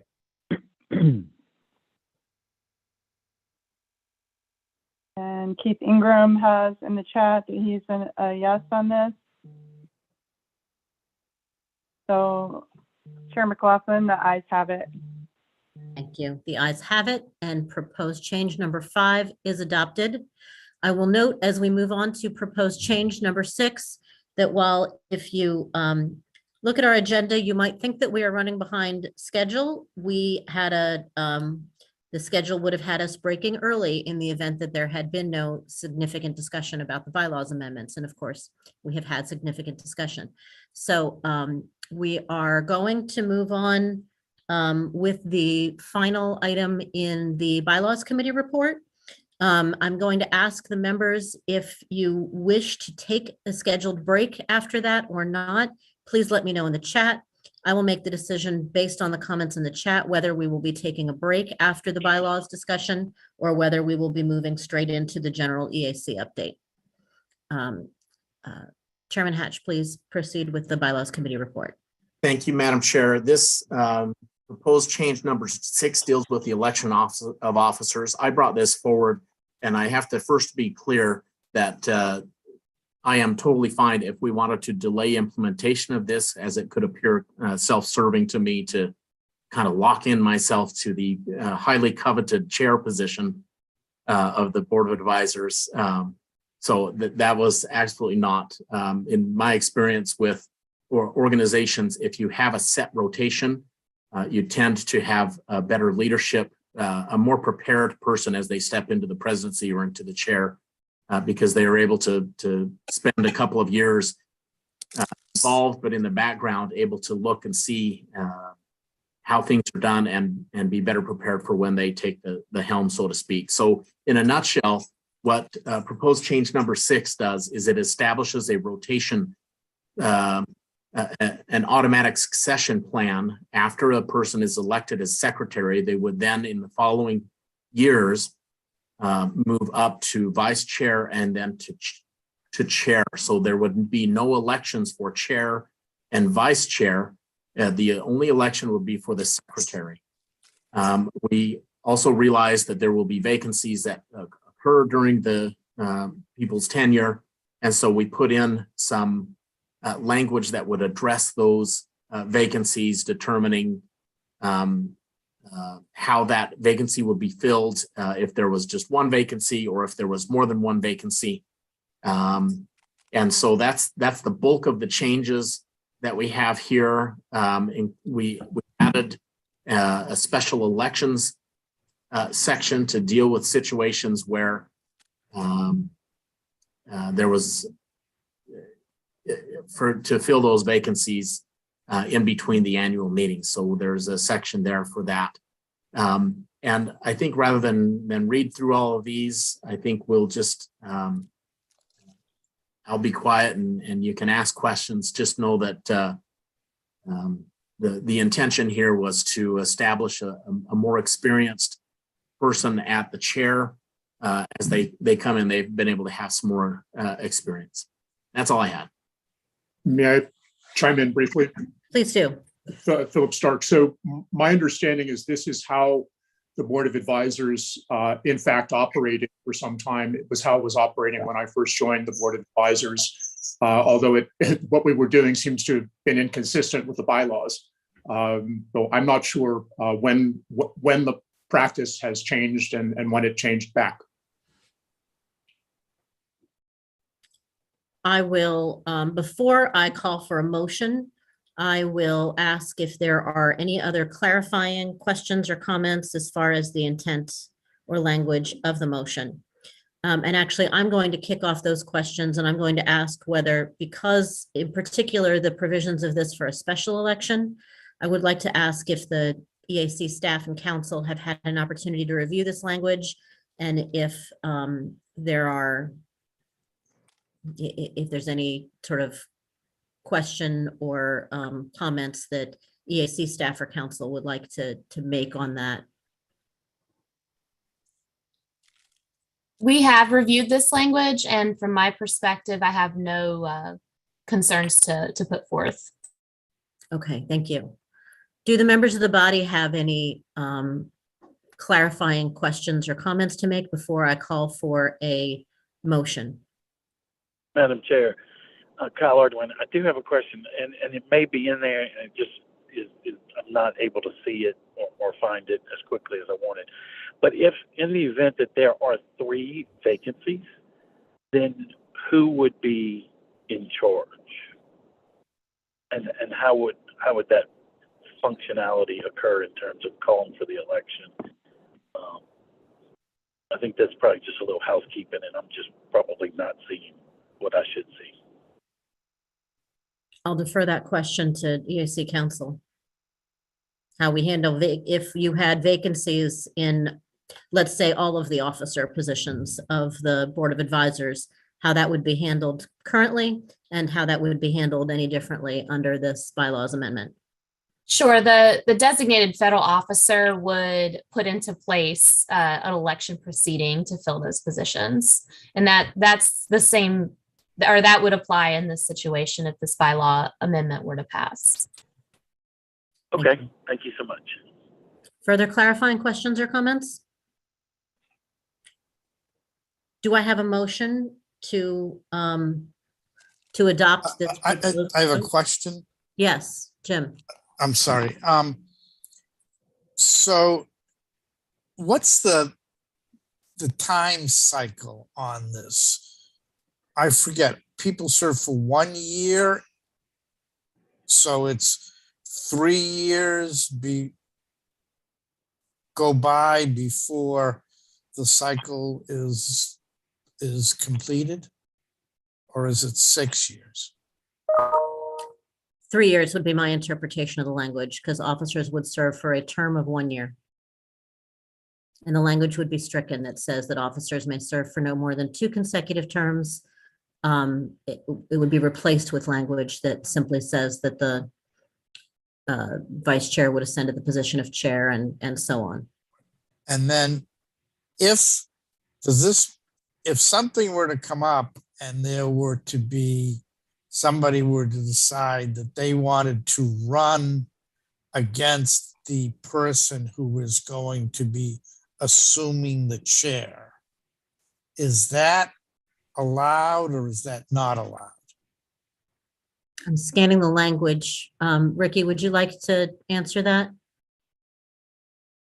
Yes, that would not be allowed under the proposed changes. The only election that would be held competitively is of secretary, and the remainder would be automatic succession.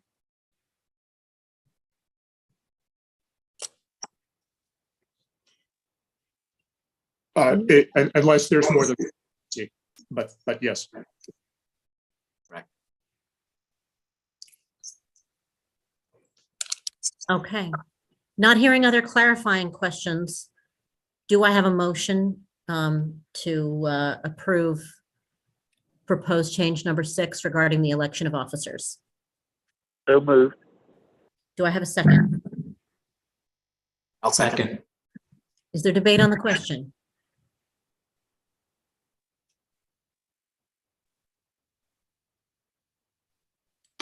This is Jim again. I'm going to vote no. I'm torn because I do think there's a lot to be said for a process and deep knowledge when assuming the chair. On the other hand,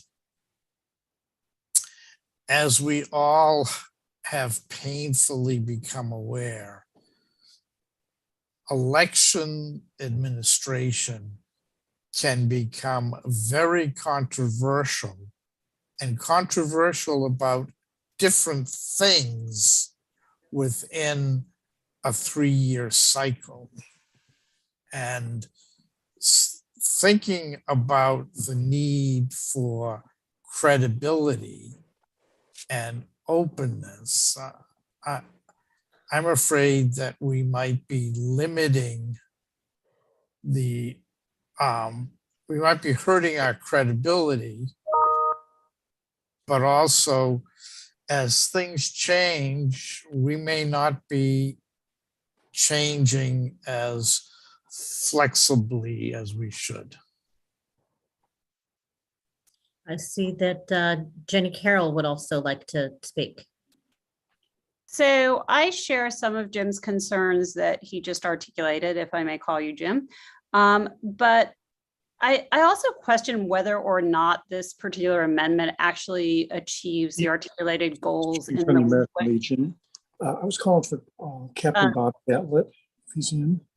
Okay. All right, I'm hearing someone else, but I don't know. There we go. Sorry, if you're speaking right now, please make sure you are on mute. Please make sure you are on mute if you're not speaking right now to the rest of the board. Thank you. So what I was saying is I understand what you're saying, Ricky, and I do think that experience is an important component of serving as an official. But I wonder if our desire is to have a chair who's experienced, that seems like we should be encouraging either multiple years in the chairship or in the alternative, encouraging people to run for re-election as chairs. And my concern with the way this is written is it essentially locks a slate in. It's not responsive in the way that you were articulating, Jim, but I think it also, can exclude people who either may only be able to participate for a year and are not willing or able to commit for 3 consecutive years. And I realize there is an out, but I would suggest that just the requirement and the suggestion that you serve for 3 consecutive years may cause some people to choose not to run for a position that they might be very well qualified to run for. I also am concerned that it may have the result of excluding people like myself who made a decision to run, even though this was my first year on the board, not because I necessarily have a terrific amount of experience in this, but because I want to become more involved. And this seems like it locks you into following a track that may not necessarily be beneficial for diversity and inclusion. And having served on other boards where there is this type of structure, I have heard from people that they chose not to take leadership positions because of structures like this. So for those reasons, I am concerned about this proposed amendment and will be voting against it. Is there further debate on the question?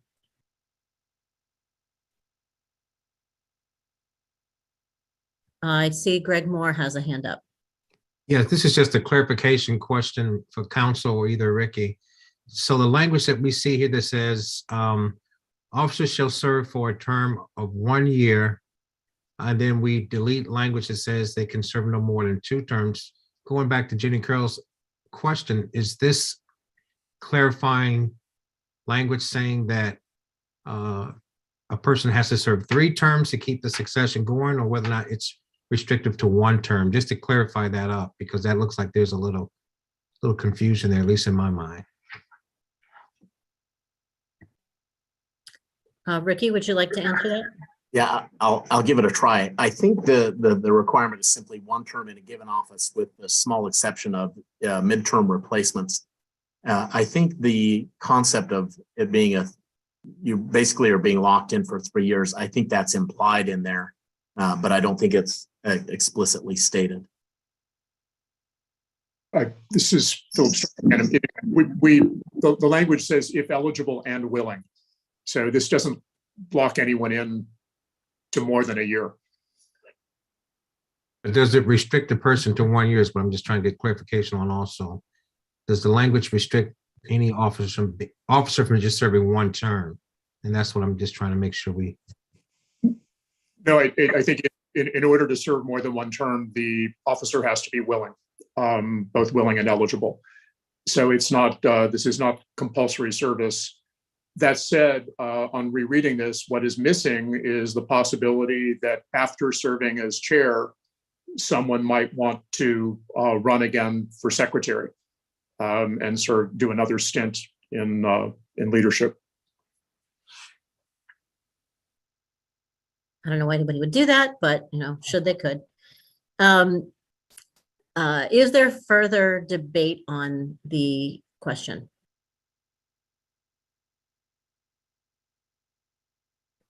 Hearing none, I will call for a roll call vote to adopt the proposed amendment. Thank you, Chair McLaughlin. Thank you. Senator Ivy Soto. No, ma'am. I'm sorry, was that a yay or a nay? That was a nay. Nay, okay, thank you. The Honorable Kyle Ordon. Aye. The Honorable Maggie Toulouse Oliver. Aye. Keith Ingram. No. Linda Lamone. No. Ricky Hatch. Aye. Allison McLaughlin. After some consideration, I'm voting nay on this question. Liz Howard, proxy Larry Norton, I'm going to abstain. Tim Matisse, I'm going to abstain. Dean Logan, No. Eric Fay. Aye. Christine Walker. Christine Walker. Cleta Mitchell. No. Jenny Carroll. No. Richard Pilger. I abstain. Chris Herron. Abstain. Philip Stark. Aye. Elliot Burke. I believe he had to leave. Barbara Simons. This is a difficult one. I'll vote aye. Sarah Ball Johnson. Aye. Gregory Moore. I am going to abstain. Larry Norton. No. John Fogerty. No. Don Gray. No. Jim Dixon. No. No. Mark Ritchie. Yes. Rick Stream. Aye. Shane Scholler. Aye.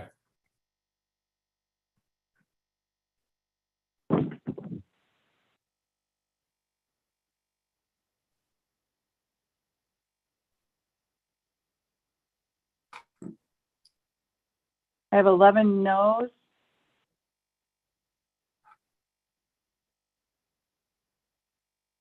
Yeah, I have 9 yeses, 11 nos, and 5 abstentions, if I have counted this correctly. In the opinion of the chair, this proposed bylaw amendment has not received the necessary 2/3 vote that would have been required for its adoption, so the bylaws amendment fails.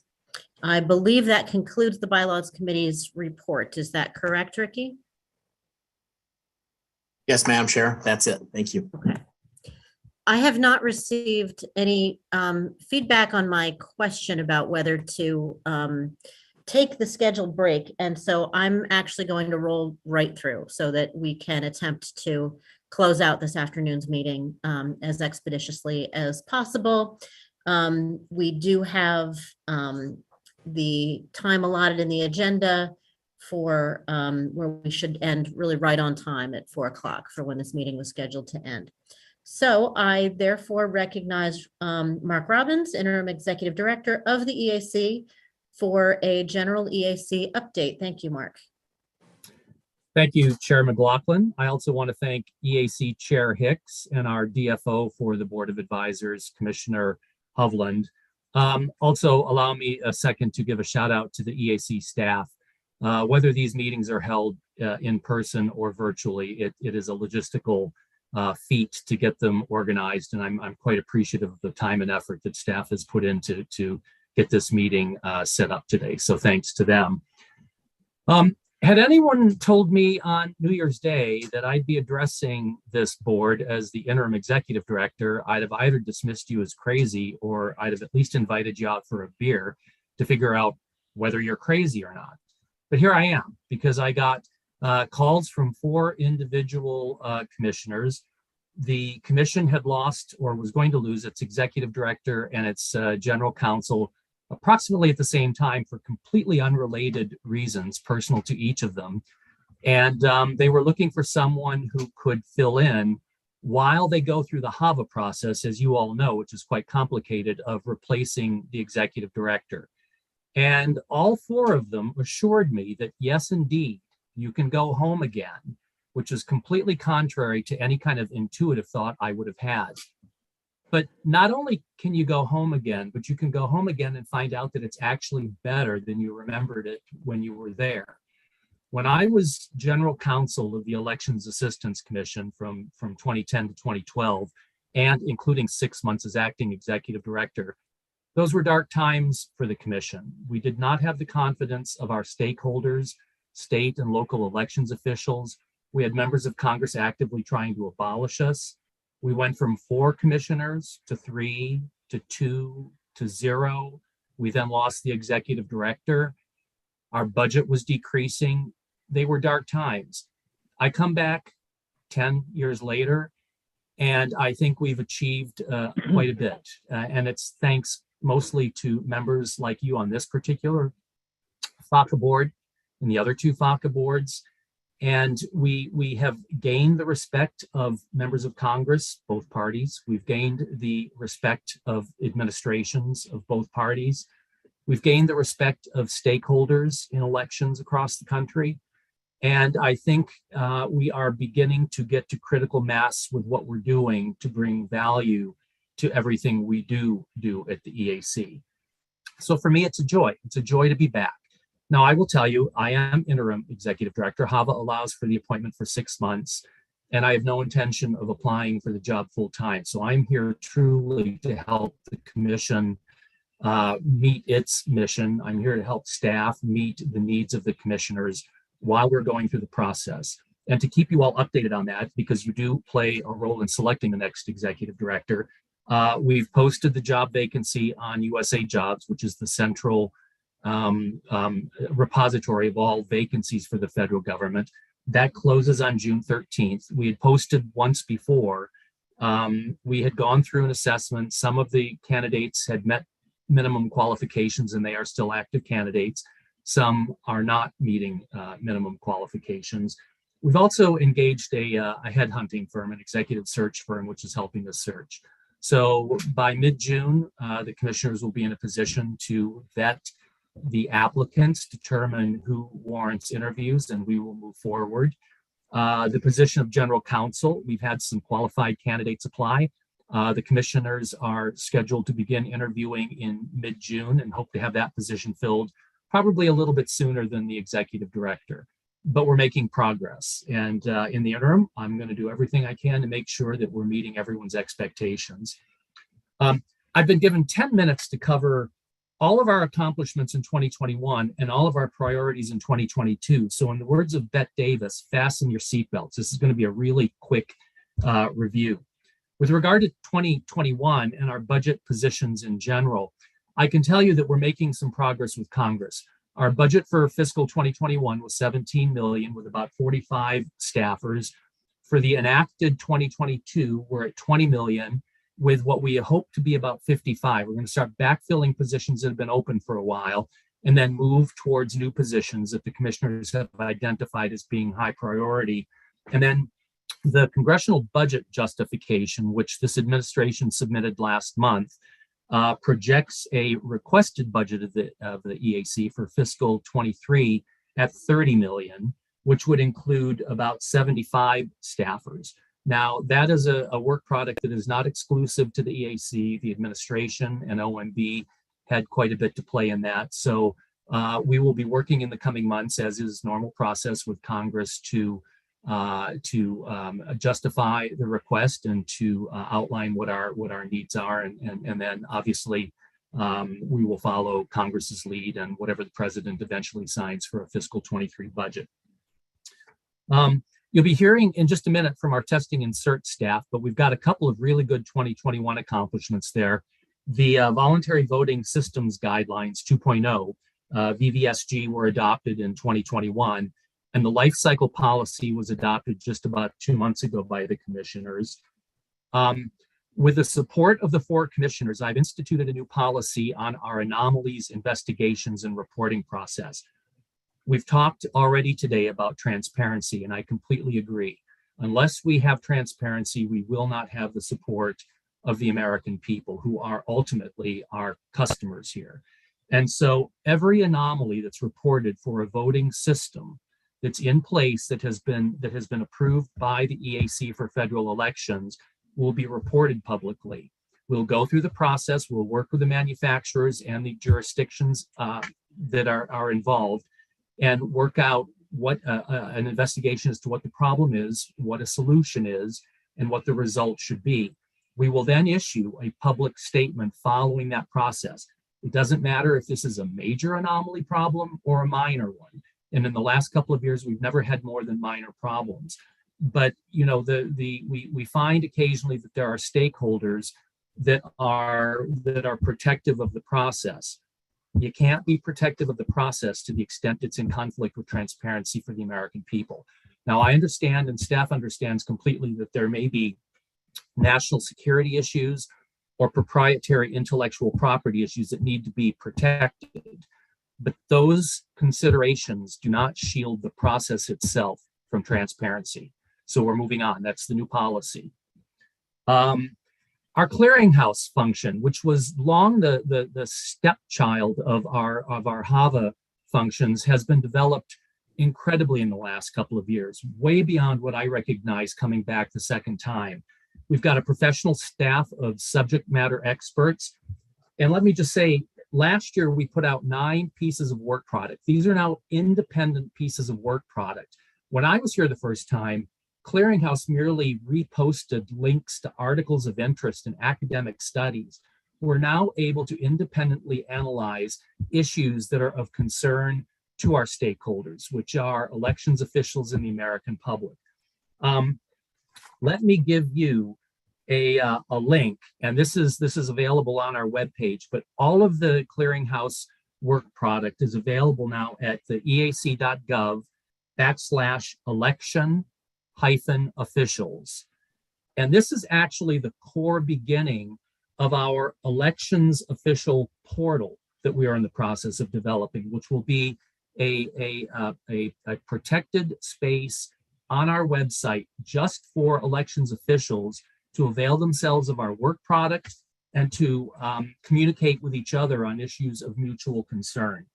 So we're in the process of dealing with a number of issues. We've got our quick start guides. We've got elections 101 materials. We've got toolkits that we've put up. All of our work product is designed so that state and local officials can tinker with them to add their own particular information that they want to push out to the public. They can co-brand with us. In fact, this administration signed Executive Order 14019 back in March of 21, which requires federal agencies to reach out to their constituencies about opportunities to register people to vote.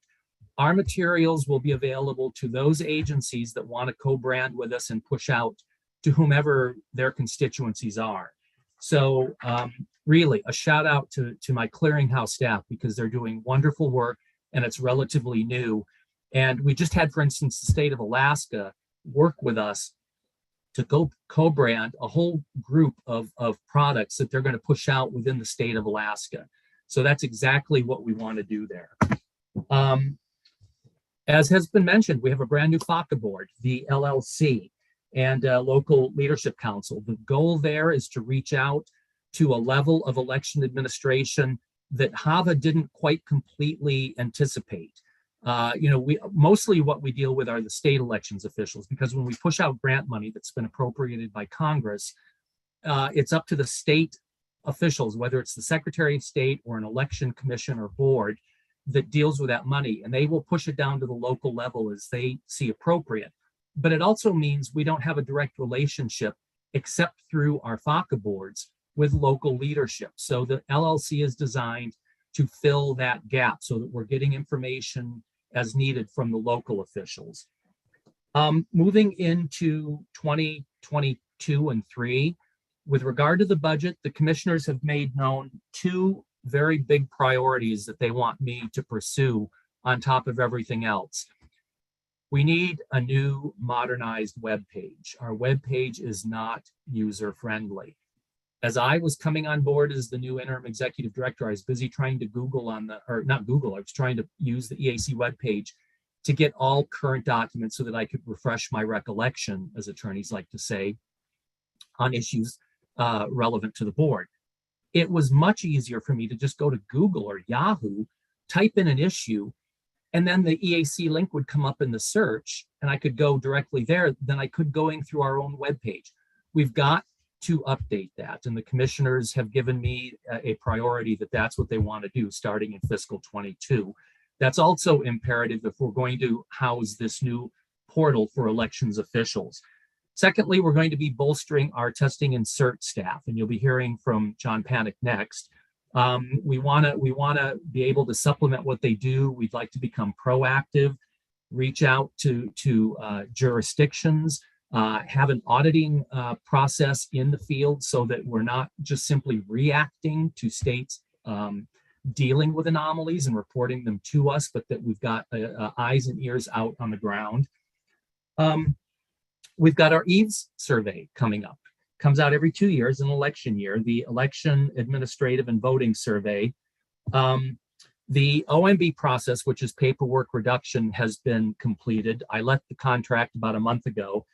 It consists of two portions. We'll have a policy survey that go to the 56 jurisdictions, the states, the District of Columbia, and the territories. That'll go out sometime in August. And then the EAVS survey itself will go out shortly after the election in November. It goes to 6,460 local elections jurisdictions. The last time we did this in 2020, we had a 99.1% response rate. That's kind of like elections in the old Soviet Union. That's just remarkable. And it gives us an incredible amount of data that we can use to better facilitate policy and best practices. So I'm quite excited about that. We'll probably receive the data from EAVS in March of 2023. It takes staff about 4 months to analyze it and then to put out the formal report that goes to the public. It goes to Congress. It'll go to the White House. So keep an eye out for that. With regard to our grants program, when I was at EAC the first time, we had received the $3.2 billion first two installments in HAVA monies. And 10 years later, we were still closing out and monitoring that money. We hadn't received anything new in 10 years. And then in 2018, the EAC got an appropriations from Congress for $380 million for election security funds. That was followed in 2020 by $425 million. It's a grand total of $805 million for elections security HAVA funds going out to the states. This is a formula grant. Every state and jurisdiction gets the money according to the population calculation. In 2020, we got the COVID CARES Act money, $400 million. That money was actually termed out. States and territories needed to have spent that money by December 31st, 2020 in order to qualify for it. We're in the process of doing our closeout reconciliation for those monies. And then this passed, the omnibus bill that just passed a couple of months ago included $15 million in formula grants. Now, the big news for the EAC is that in our congressional budget justification, the administration has proposed two grant programs. The first is called Election Innovation Grants, funded at $250 million for fiscal 23. That, for the first time in EAC's history, would be a competitive program. So it's going to be up to, assuming this budget passes, it will be up to the EAC working with Congress to figure out what the criteria would be, what the standards for states and qualified jurisdictions, because in some states, local jurisdictions aren't allowed to apply directly for federal monies. So we will follow state law in that regard if this is passed. And we'll have to set up standards for what is innovation, what would bring value to the whole, to all jurisdictions in the country. What are people doing? Even bigger than that would be a proposed program, $10 billion over 10 years for elections capital infrastructure investment. And the administration calls this a consistent funding to allow states to invest in the process, the hardware, the software of elections systems and administration. Now, obviously, this being only in a congressional budget justification, we're going to need to work closely with Congress to answer whatever questions they've got. and Congress in its wisdom will appropriate what it sees as appropriate. So that is where we are. 10 years brings change. As I said when I started this conversation, I'm truly excited to be back. I'm looking forward to getting back to retirement as soon as possible. So I'm pushing the commissioners to keep moving on the process of selecting an executive director. But it's an honor for me to be here with you all today. And we don't have a whole lot of time for questions, but my email is quite simple. It's the standard formula, mrobbins@eac.gov. If you've got questions, if you've got comments, if you've got points you want to make, email me directly. I'm pretty accessible. So thank you, Chairman McLaughlin. I appreciate the time. Thank you. I will now recognize John Panic, the Testing and Certification Program Director, for a further EAC update. Thank you, Madam Chair. Can you hear me okay? Okay. Give me a second to share my screen here.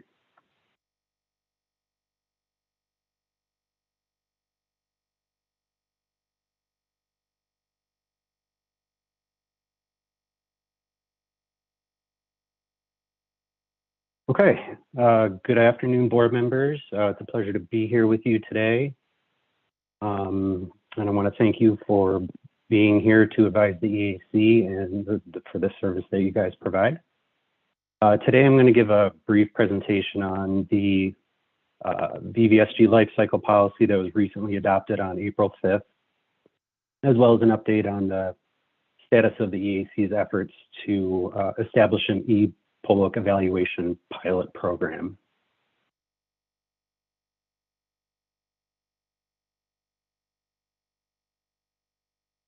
So the EAC VVSG lifecycle policy facilitates migration to new VVSG standards. It provides guidance on several topics here that are bulleted: major and minor VVSG version changes, deprecations of obsolete major standards. It defines changes that may be made to systems certified to deprecated standards, and it establishes an annual VVSG review process. While the policy has been introduced at the same time or during implementation of VVSG 2.0, it's not directly tied to it. It's independent of any individual standard, and it will apply to all future versions of the standard. So there's 3 sections in the policy that I'll talk about, each one briefly. The first section of the policy talks about version conventions, essentially major version changes that necessitate, for example, changing from a 2.0 to a 3.0. And there are minor version changes, less significant, that will change the nomenclature of the standard from 2.0 to a 2.1. In general, major version changes will require new hardware or upgrades to voting system equipment that will render equipment certified under prior versions to become obsolete, while minor versions do not have those types of hardware or upgrades.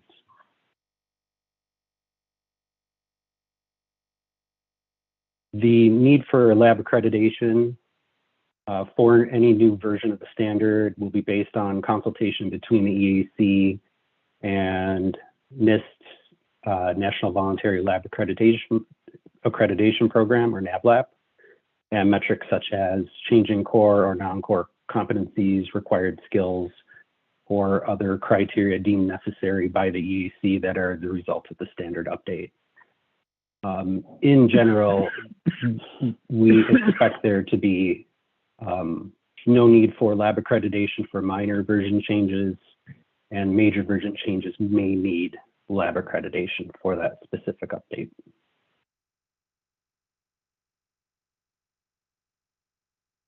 Second section of the policy deals with deprecation of obsolete standards. We define deprecation in the policy, and it means that the use of a standard will be discontinued except in certain limited circumstances, which I will discuss in the next slide. It's important to highlight that deprecation of a standard does not mean decertification. Previously certified systems shall maintain their status and may continue to be sold. When at least one test lab is accredited to test voting system equipment to a new major revision of VVSG, then obsolete major VVSG revisions will be deprecated 12 months after that date of accreditation. Once the obsolete standard has been deprecated, manufacturers will be required to submit voting systems to the latest VVSG standard.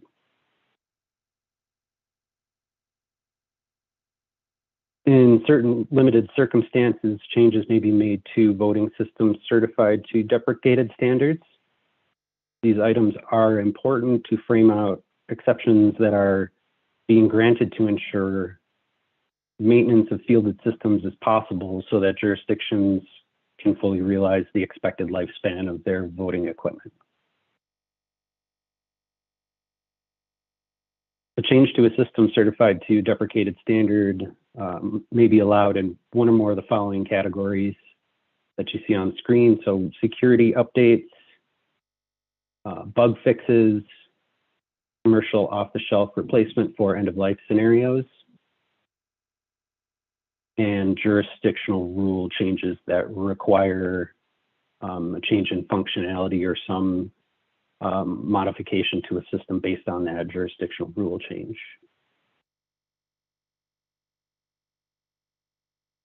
Lastly, changes to one or more components outside one of the prior four categories will be permitted, provided the proposed changes meet the most current VVSG standard. Whoops. Did I just unshare my screen? Sorry about that.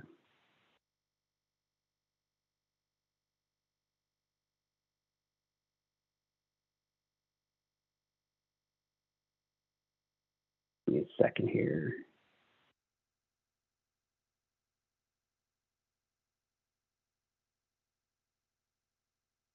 Okay, there we go.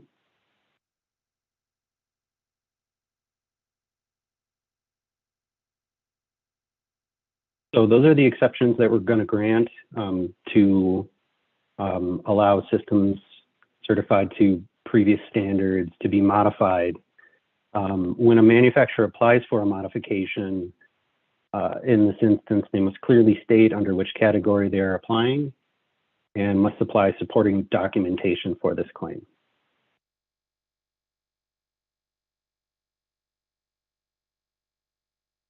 The final section of the lifecycle policy addresses two separate items, the VVSG review cycle and the update process.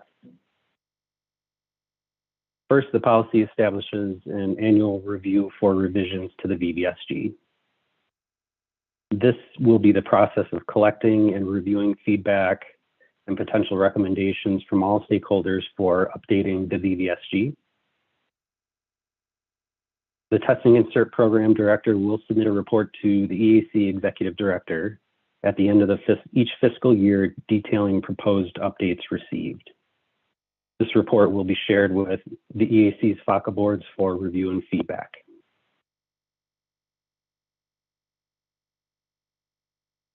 The second part of the section specifies steps in the VVSG update process. These steps are derived directly from HAVA, but the policy is a little bit more granular in its description of how those steps are actually executed. Feedback from stakeholders on proposed changes to the VVSG from the annual review feeds into this process.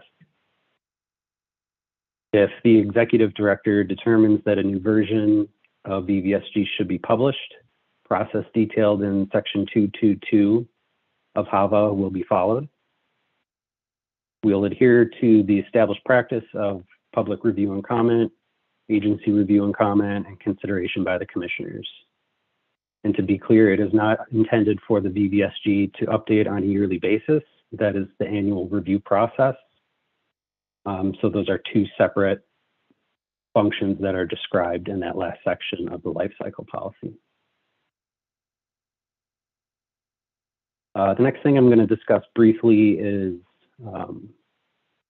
the ePollbook evaluation pilot program. Staff has been working on standards and a manual for an ePollbook evaluation pilot over the last 9 months. This pilot will contour the existing voting system testing and certification program, and it will develop the following key elements: requirements and responsibilities for participants, manufacturer registration to formally participate in the program, testing requirements and procedures, reporting and certification artifacts, and a quality monitoring program.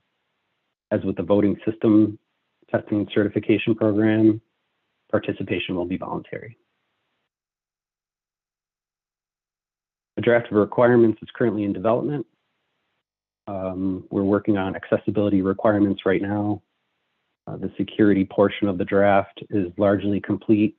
We've shared these requirements with NIST and they've provided feedback. We've also shared these with the subcommittee of the Standards Board and are looking forward to receiving any feedback they may provide.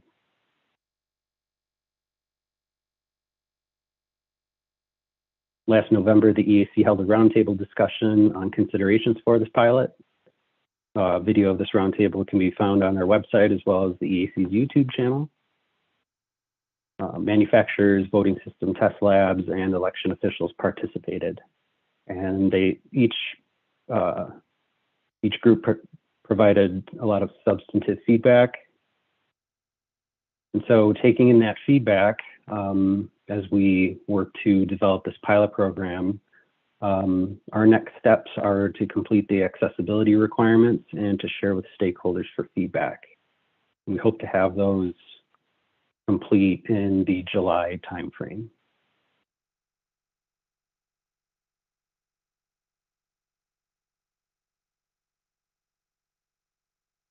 And that concludes my presentation. As Mark said, I'm not sure if we have time for questions. So I will defer to Chair McLaughlin. Thank you, John. I am just checking the time and where we are in our agenda. I think it would be appropriate for us to allow for at least maybe some, if individuals have comments or questions that they would like to raise, it may be that EAC staff will need to get back to us on things, but I would like to go ahead and open the floor. If anyone has questions that they would like to raise, you can either do so in the chat or go ahead and raise your hand or unmute yourself.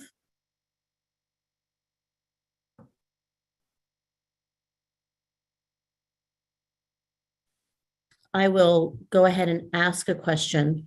I noted that the poll book testing that you just referred to, John, that you did get engagement, and certainly members of this body were advised of the work on the ePoll book, the thinking on an ePoll book certification program as it has evolved over time. And you don't have to answer this now, but I would just ask you maybe to sort of give some thoughts or share any thoughts with us now over what we can best do as a board of advisors to help you get the feedback from others in the community.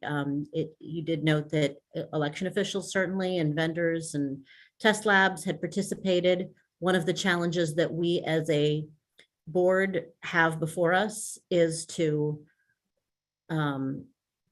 find our best way to be a conduit for the voices of other stakeholders, of the campaigns, the advocates, those in other areas of the election sphere, to sort of, as we're dealing with poll books, there's a lot that comes from what those poll books provide for us in terms of functionality that is important, whether it's reporting, whether it is the information that we're able to get from the poll book, or the security of the poll book that a lot of other stakeholders beyond the election officials and the vendors and the test labs have.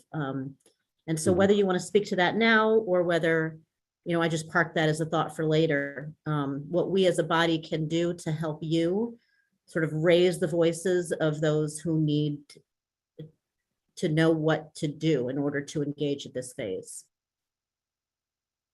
Yeah, absolutely. And thank you for the question. I think the first thought that comes to mind is that we are focusing on security and accessibility requirements. We've been made aware that there are a whole host of functional aspects to the poll book systems that are different to every jurisdiction. And so we felt that this would be the best way to create a program because security and accessibility are universal, whereas some of these functional aspects can be variable, may not be critical functionality and that sort of thing. And it's difficult to have visibility on all the different things that we might want to take into consideration. In terms of how the board can best provide feedback, I think, we certainly are going to put the standards out for public comment at some point in time. I don't know exactly when that's going to be, but also, we've shared the security draft with a subcommittee of the standards board, and we could certainly do some function similar to that here with the board of advisors to get your feedback. We also had a question that was asked in the chat. Richard Pilger was asking, will federal election materials retention law be addressed as a functionality of the ePollbook project? Is that in scope or in the discussion? Is that 22 months retention law? Yeah. I don't know off the top of my head right now if that's in the standards, but I think that's something for consideration for sure.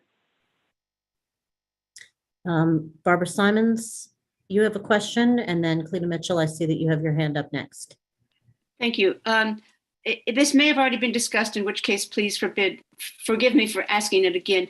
Is there a mechanism for rapidly decertifying and asking that they be removed any kind of election technology in the event that major problems are discovered, as happened with the wind vote machines in Virginia back several years ago, when it was found that they were interacting with smartphones? I mean, that they were fundamentally insecure. Virginia immediately did decertify them and replace them, but is there any mechanism for doing that nationally? In the interest of time, John, hang on one moment on this. What I'm going to ask is that we sort of speed round this, where Barbara has raised her question about decertifying equipment. And then I'd actually like to ask Cleta and Jim Dixon to also raise your questions, and then we can have John respond to or Mark respond to those questions. And then I would like to move on into the next presentation. I'll be sure. Cleta, if you can. I'll be quick. Go ahead. Can you hear me? Yes. Along the same lines as the comment earlier, I do about stakeholders. There's a lot of concern about e-poll books among citizens. And last week in in Georgia, maybe 10 days ago, in early voting, the e-poll books went down and were down for a while. It turns out that there was a problem with some software update. And that just causes people a lot of nervousness. And I wonder if building into some process, as I said at the outset, I'm going to bring these concerns to this board because I think this is how we address some of this, but somehow thinking about how in real time when things are happening and there are problems with e-poll books, how can people register those concerns and how can we alleviate fears that among voters during the election process? I just would hope that we would build that into everything because that's how we restore confidence. Okay, so decertifying equipment, update how we alleviate fears and address issues kind of in real time. And Jim, did you have another issue or question to raise? Yes, I want to echo the fear in real time question, but also ask, have there been kind of time trials in the standards, something that says to the manufacturers speed in terms of identifying an appropriate voter and giving them the whatever is needed so they can vote? It seems to me that it'd be important to somehow value speed of processing as well as security and accuracy. So decertifying equipment, alleviating fears in real time, and the question of speed in the functional standards for equipment. John, what can you share with us on those? So the first question, and thank you all for your questions. Rapid decertification, that's a challenging topic to get into because, decertification is a challenge with voting systems, and extending that to e-poll books, it's not the kind of thing that we would take lightly. To apply that, nationwide to a certain system that's being utilized in a variety of different jurisdictions. I will say that any jurisdiction that or state that is running a system that finds issues with them, typically they have a unilateral ability to be able to decertify something on their own. But certainly we'll have some form of anomaly reporting similar to voting systems in place that will make us aware of situations where something's been observed in the field during an election, and that can be relayed to us through reporting, and then we can in turn communicate that to jurisdictions that may not be aware of that, and they can make those decisions if necessary. Let's see, the second question. Sorry, John, to cut you off. I'm just gonna, can everybody hear me better? I know my audio was messed up earlier. Just in the interest of time and knowing what we have on the agenda, I mean, the manual outlines the decertification process, certainly conscious of the public concerns around e-poll books. As you probably all know, e-poll books weren't really a thing when HAVA was created. This is a pilot program that we have entered into to try to figure out how to be able to do more. E-poll books have been left out of the historic scope of the VBSG in that process as well. So really this is an effort, again, that is focused on security and accessibility around e-poll books and really laying a baseline to see what we can do. Or there has been an array of bills introduced in Congress, both chambers, both parties interested in e-poll books. And so we want to be in a better position to inform anything that ends up moving in that regard as well. But globally, I think it's important to recognize the limitations on this agency and the authority that we've been given in this space. Okay, great. Well, additional questions can certainly be raised in the chat and we will relay them. And these plant the seeds for the conversations that continue. Because we are tight on time and we are going to go over time, and at the discretion of the chair, I'm calling that okay, because I think it is important for us to cover these questions. And I do want to make sure that our next guest presenter does not need to rush through his presentation. And so give it the time that it needs, Neil. We have Neil Kelly, the former Registrar of Voters for Orange County, California, and former chair of this body, who has a presentation to give to us on the discussion about threats against election officials. So what I have notes to myself here. I was not supposed to introduce Neil. I was supposed to introduce Larry. And Larry, I think you must have had something to say before Neil begins speaking. Larry? Well, Allison, you did a pretty good job. I don't have much to add.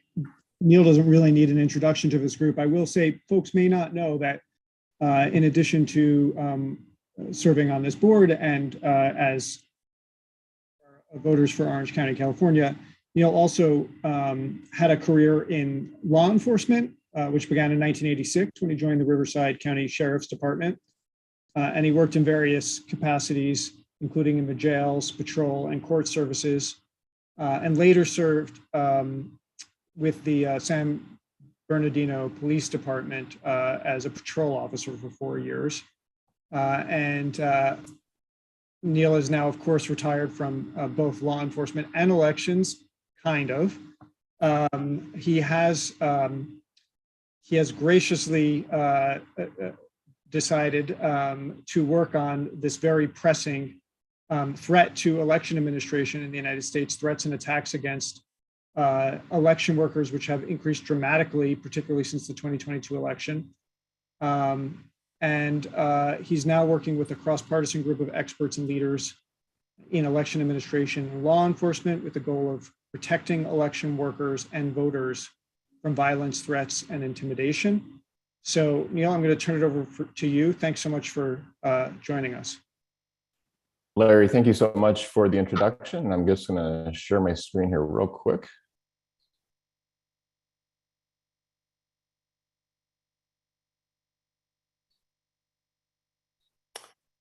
Okay, great.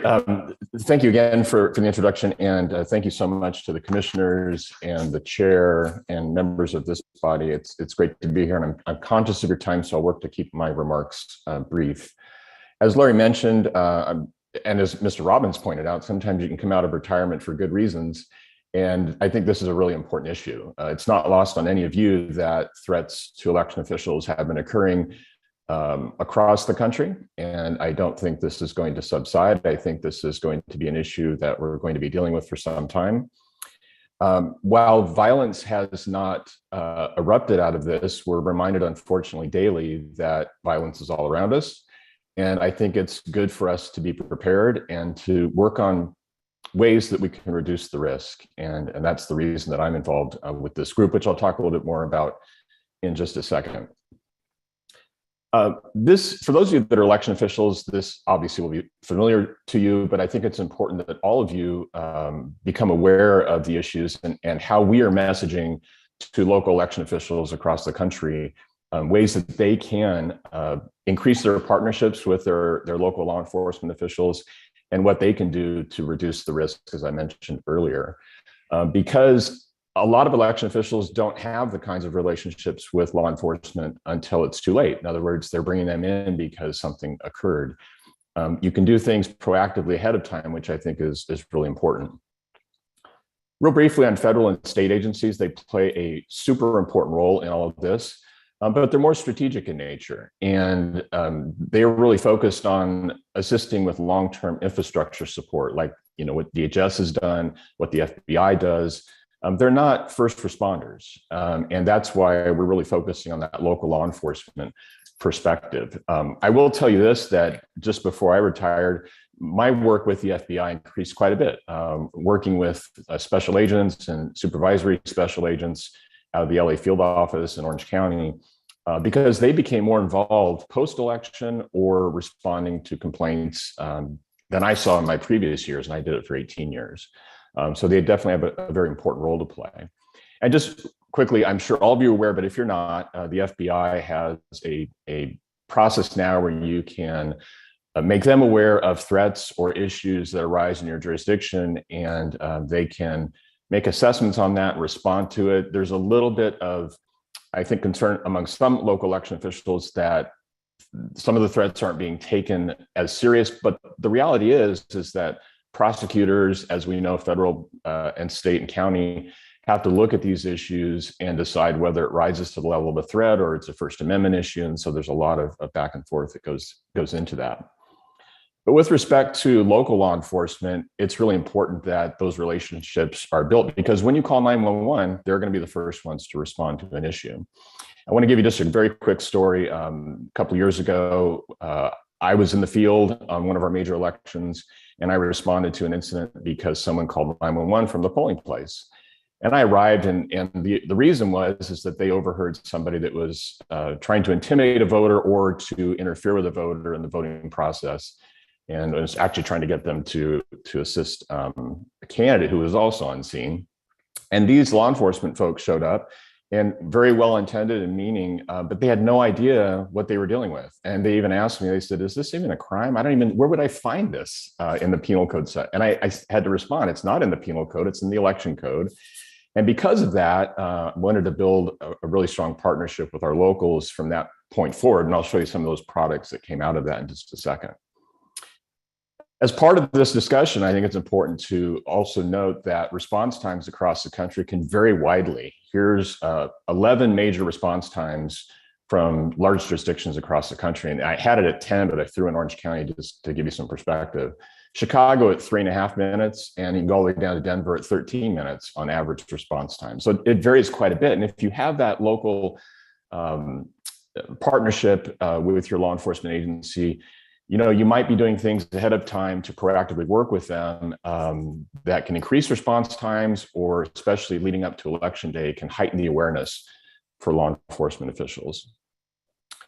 Now, I think it's a sign of the times when you look at what's in the news lately. Secretary Raffensperger in Georgia has called for protection of polling places. Hong Kong police to deploy police, one for each voter, which blows me away in a special election. But these are some of the things that are taking place across the country and the world right now, even as we speak. But the problem with all of that is that most local law enforcement agencies are not prepared for election issues, because they're dealing with things on a daily basis that have nothing to do with elections. And making them more aware down the road and in the future is something that's really going to assist in that. What we don't want, though, is a show of force at polling places. That is certainly an issue. In California, many states across the country, law enforcement in uniform are prohibited at polling places unless they're on official business, and for good reason. So you don't want to post, law enforcement outside of polling places to offer protection. And I'll talk about one of the ways that we did that in Orange County to reduce that issue of that kind of show of force. And this is just a reminder that law enforcement election day is like every day for them. They're dealing with all these other issues in front of them, which requires that additional attention. So what can election officials do today? And specific to the threats, but also just to sort of protection of poll workers and protection of polling places in general. And we have a few pieces of advice, I think, that are very helpful. First is identifying where all critical election activities are taking place. In the 2020 election, I hosted a very large vote center at our local hockey rink, ice rink, that a lot of jurisdictions across the country did it in these very large venues, and that draws additional attention.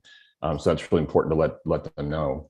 Sharing election schedules and details with local law enforcement ahead of time is very helpful. One of the things that I also did was to provide names of poll workers to law enforcement officials ahead of the election, so that they could do background checks, or they could identify individuals that might be a problem.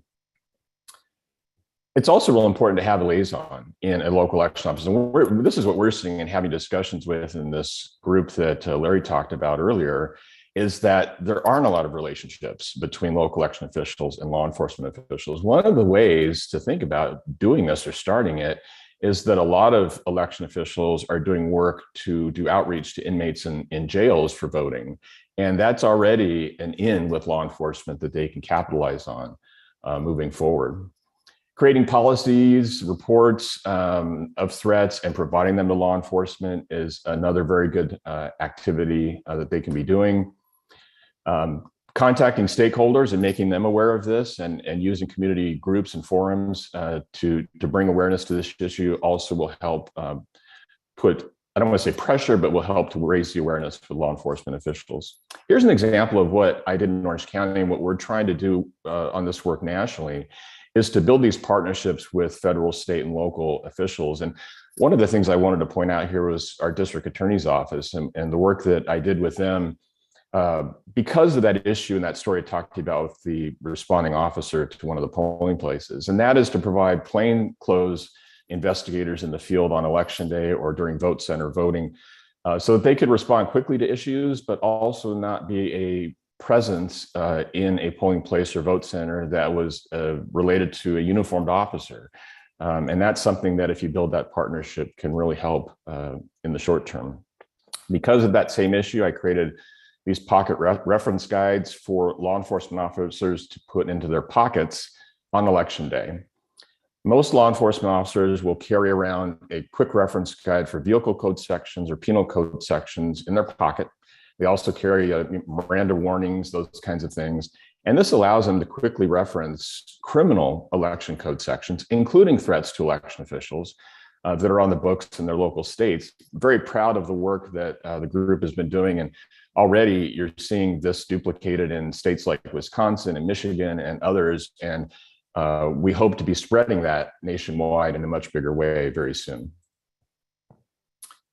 So just very quickly on the group that we've assembled, and you're going to hear more about this group in the coming weeks. And I think what's very unique about this, there's work being done across the country related to threats against election officials by a variety of organizations. But what I think makes us unique is that we have brought together law enforcement officials and election officials to the same table to work on this issue. We have a committee of about 25 individuals that you'll hear about the membership very soon in the future. And this work will continue at least for the coming year. The plans, some of the plans that we plan to work on are things like policy recommendations to legislators, bridge building between local election officials and law enforcement. These pocket guide templates that I was talking to you about, for instance, perhaps a website that a jurisdiction can enter code sections into, and a pocket guide could automatically produce a PDF so that they could go to print or distribute it to local law enforcement. TTX injects, for instance, when you might be working on election security, this could be a component of that, these threats to election officials and how to work on those threats and reducing them. One of the things that we want to do is to have this replicated in any jurisdiction. One of the things you can do in building these relationships is not really impacting your budget because it is a technique and it's a process, and we want to educate local election officials on how they can do that. Big component of this will be through media, op-eds, communications, and a website coming up soon where you'll hear more information. So I promise to keep it tight. I want to thank you so much again for the time and the opportunity. And again, not asking for action from your body today, but we might be back in the future to stakeholders around the country asking for assistance of some kind. And with that, Madam Chair, I will turn it back over to you. Thank you, Neil. That was really a very, very helpful presentation. Thank you for sharing that information with us, so we have the understanding of the direction this work is headed. I will ask, I forget who it was. Is it Larry? Are you the one who was going to report out on the results of the special? I see Tina nodding. So Larry Norton, if you would please report out on the results from the election committee. Yes. I guess on behalf of the Election Certification Committee, we've got vote totals for the position of vice chair. That's 20 votes for Ricky Hatch and 4 votes for Jenny Carroll. So Ricky has prevailed. Congratulations to Ricky. Then I will recognize Commissioner Hovland to administer the oath of office to the incoming officers of the EAC Board of Advisors. Thank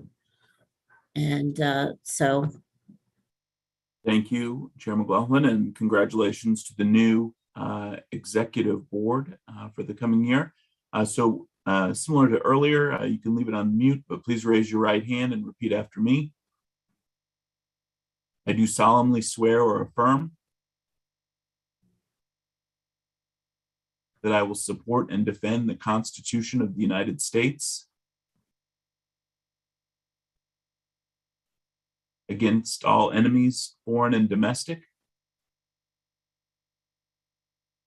that I will bear true faith and allegiance to the same,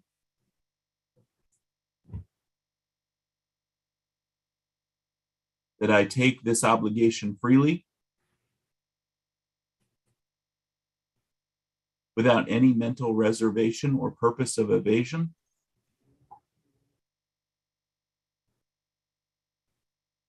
and that I will well and faithfully discharge the duties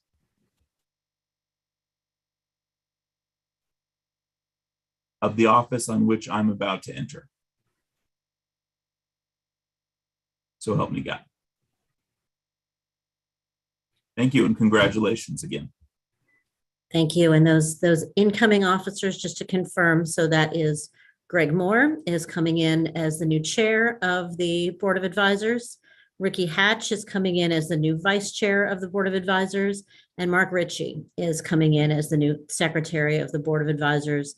All really exceptional individuals who have amazing contributions to this field. And I am just absolutely delighted to pass the baton on. I have really nothing more substantive to share beyond what I had stated in my opening remarks and in the side conversation that we had on the Bylaws Committee report about really something that I think all of us have reflected on in some way in the course of our appointment to this body, which is that, as I had indicated earlier, we are not the standards board, and we are not the local election officials group. We are a very unique body created under HAVA for the express purpose of bringing together a certain mix of individuals who have a certain mix of expertise. And it is truly an honor to have played my moment in the leadership of this body. But I know that each of the incoming individuals who have taken on a leadership role also have some very deep thoughts on how this body can really work together and move forward and serve our role in not just offering our own individual advice, but really representing those that are from our appointing authorities to this particular body and the role that we play with the EAC. So I will end there with my remarks, but I do want to, I want to see first and foremost if the incoming chair, Greg Moore, if you have any remarks, any statements that you would like to make before we adjourn the meeting. Well, first of all, my first statement is thank you for the opportunity to serve in this capacity. Many of you know I've been a longtime supporter of the EAC even before we were fully reconstructed. So very happy to see the great work that's been done and the great accomplishments that's taken place by this staff, and even the excitement around the questions with this board of advisors. So thank you for that. Second, I want to thank Allison McLaughlin. She has actually been a leader of this organization and been active in it. She asked me to step up and take on this role so that she might go about doing those other things that she has to do. And so I somewhat reluctantly said, okay. But as you all know, I'm very committed and passionate about this organization and the work that it does. And my congratulations to Ricky Hatch, as well as Mark Ritchie, who will all have very great, deep histories in this. And thank you to Jenny Carroll for her willingness to serve in a leadership capacity. But again, to the staff, and particularly Mark Robbins, who came back and gave us another run at this. You all have been just outstanding. I've seen this organization grow over the years, and I just couldn't be happier. So thank you for this opportunity, and I'm looking forward to the next year, and hopefully we'll be back in person again, and we can break bread and have real interaction around this really important time in our country's history where this work is so important. So thank you. Thank you. Ricky, did you have anything additional that you would like to share? Nothing additional. Greg and you did a great job. Thank you. Great. And I think Mark is still with us. Yes, and There he thank you is. to all who've served for so many years. Some of us are from day one. This is a long-term investment that we're making that'll be for times we shall never see, and I'm pleased to take this turn, this rotation, this opportunity to help make it stronger with our other officers, but with everybody who serves us as an advisor, as a board, as a member of the advisory board, and as staff and leadership. Thank you. Commissioner Hovland, Commissioner Hicks, or Tina, anybody from Mark, anyone from the EAC side have any closing remarks that you would like to make? Thank you all. That's all I have to say. Thank you. Well, then I will entertain a motion, if there is one, to adjourn this meeting. I move that we adjourn. Philip Stark. Is there a second? Second, Mark Ritchie. All in favor, say aye. Aye. Aye. Any opposed? In the opinion of the chair, the ayes have it. This meeting is adjourned. Thank you all very much. Thank you. Bye-bye.